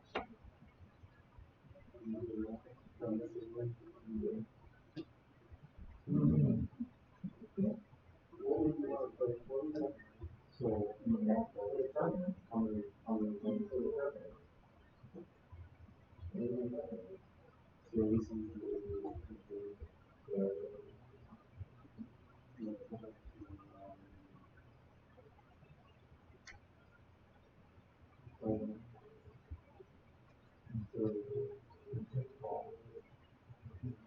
So,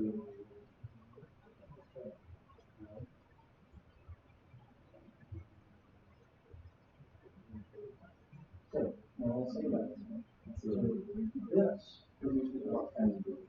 So, they will kind of go 1, 2, 3, 4, you're saying we could screw them through, it's false and false.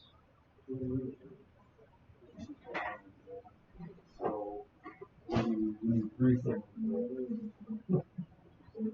So, let's do it first. And so you see that, like, I didn't have to, like, work the value changes, I don't have to store the,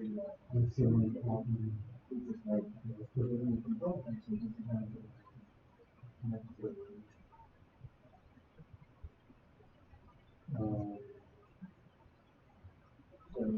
so you can put it down, well, you can put it down, no, you don't have to, I want to be, three times, well, next, so when that's a year, well, only, this is one foot, so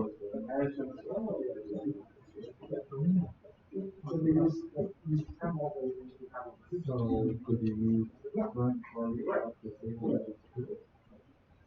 That's the thing.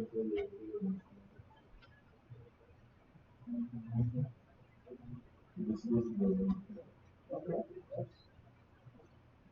That works.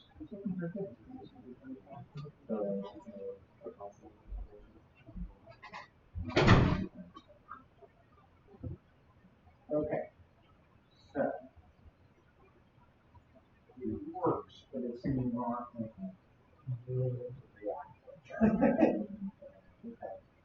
So, because here's what's happening. What you're doing is you're directly manipulating. You're directly manipulating. What you don't want to do is basically doing this before you kind of reacting in charge of manipulating. So we're no longer allowed to change that. We're not allowed to change that. Because what happens is now the difference work because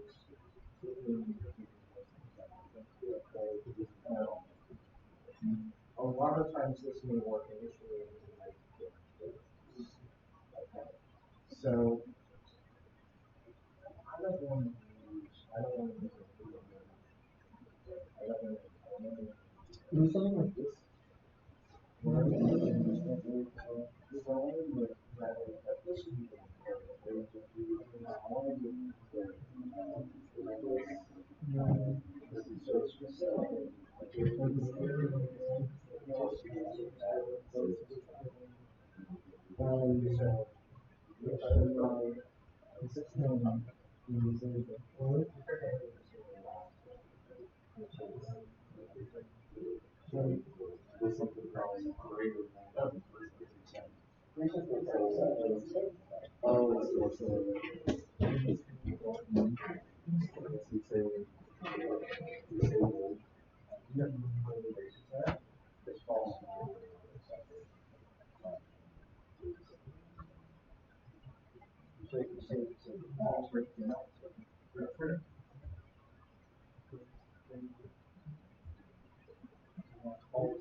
So you just need to modify the logic, so it's the same like based on quantity.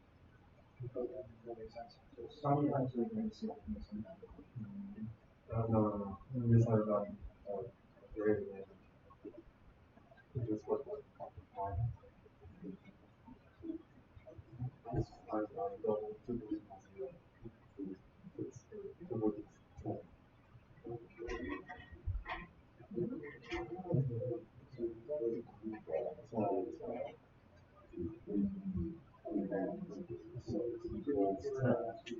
question mark.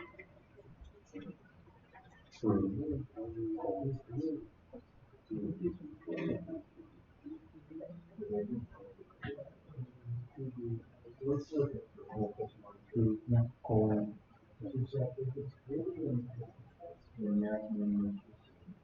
You're saying that this item's value is 10, the same as this is not all. Let's say this is 5.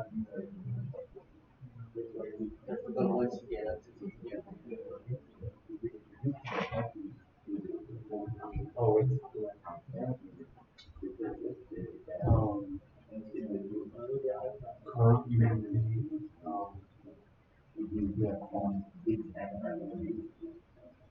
here one is still safe. I was wondering. So just one.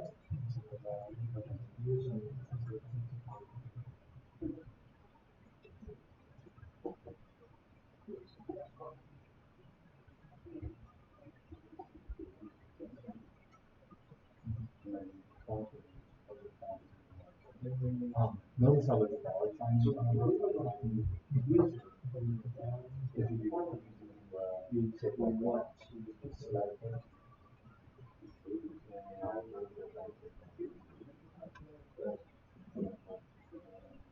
so what we want to do is we want to assume if it's at zero, then we can minus one.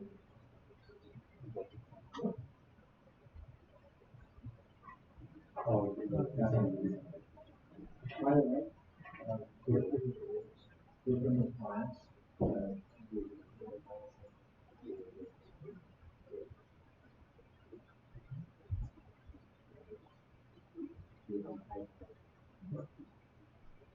so this is what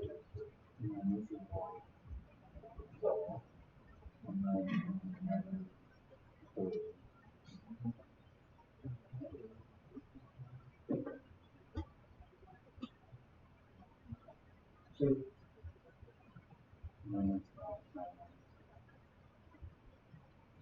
the problem with is that we're trying to do impaired. Trying to do so we're saying when we should put something, we're going to change the line. We're going to change it to the right? We don't want to make it directly, that's the abstract. So react brings the line. We don't want to change the so that means things like this. So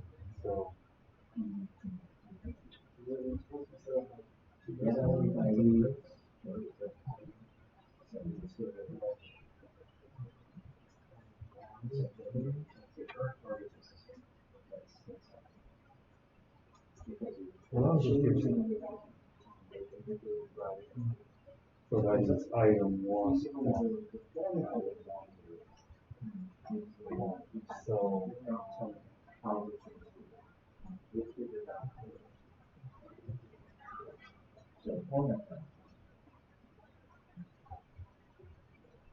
yep, makes sense. Right, so all we're going to do is just say, well, I'm going to do it.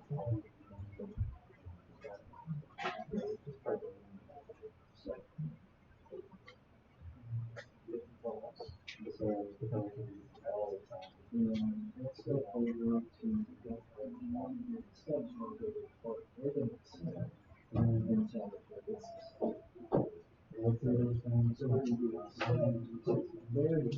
what are the conditions so how do you set the right to say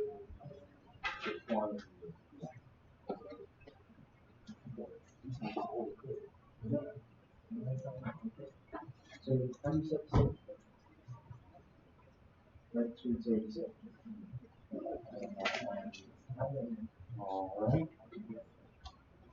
So let's say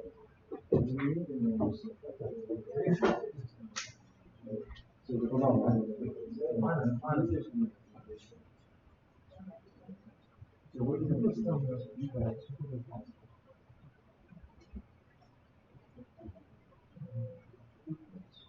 And then if it's true, right,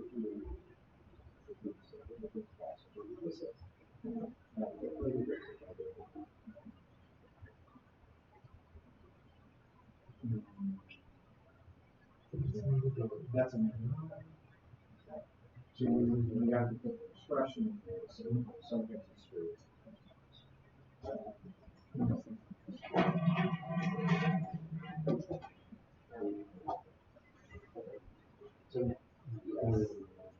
So remember,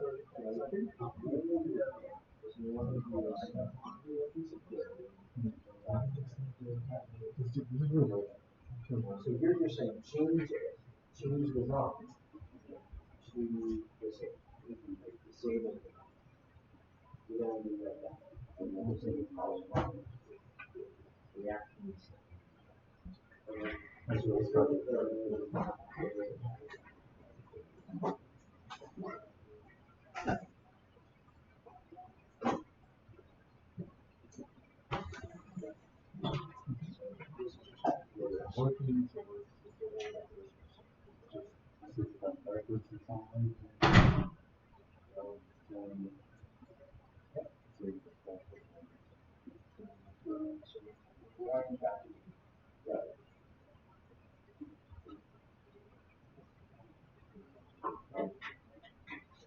just one thing for me.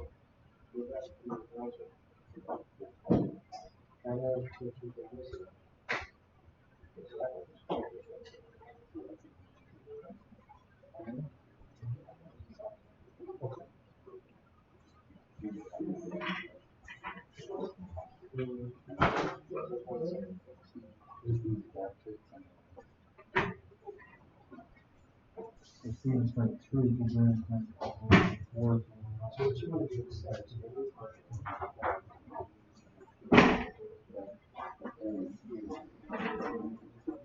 It's disabled, but how will you say, okay, I'll see you.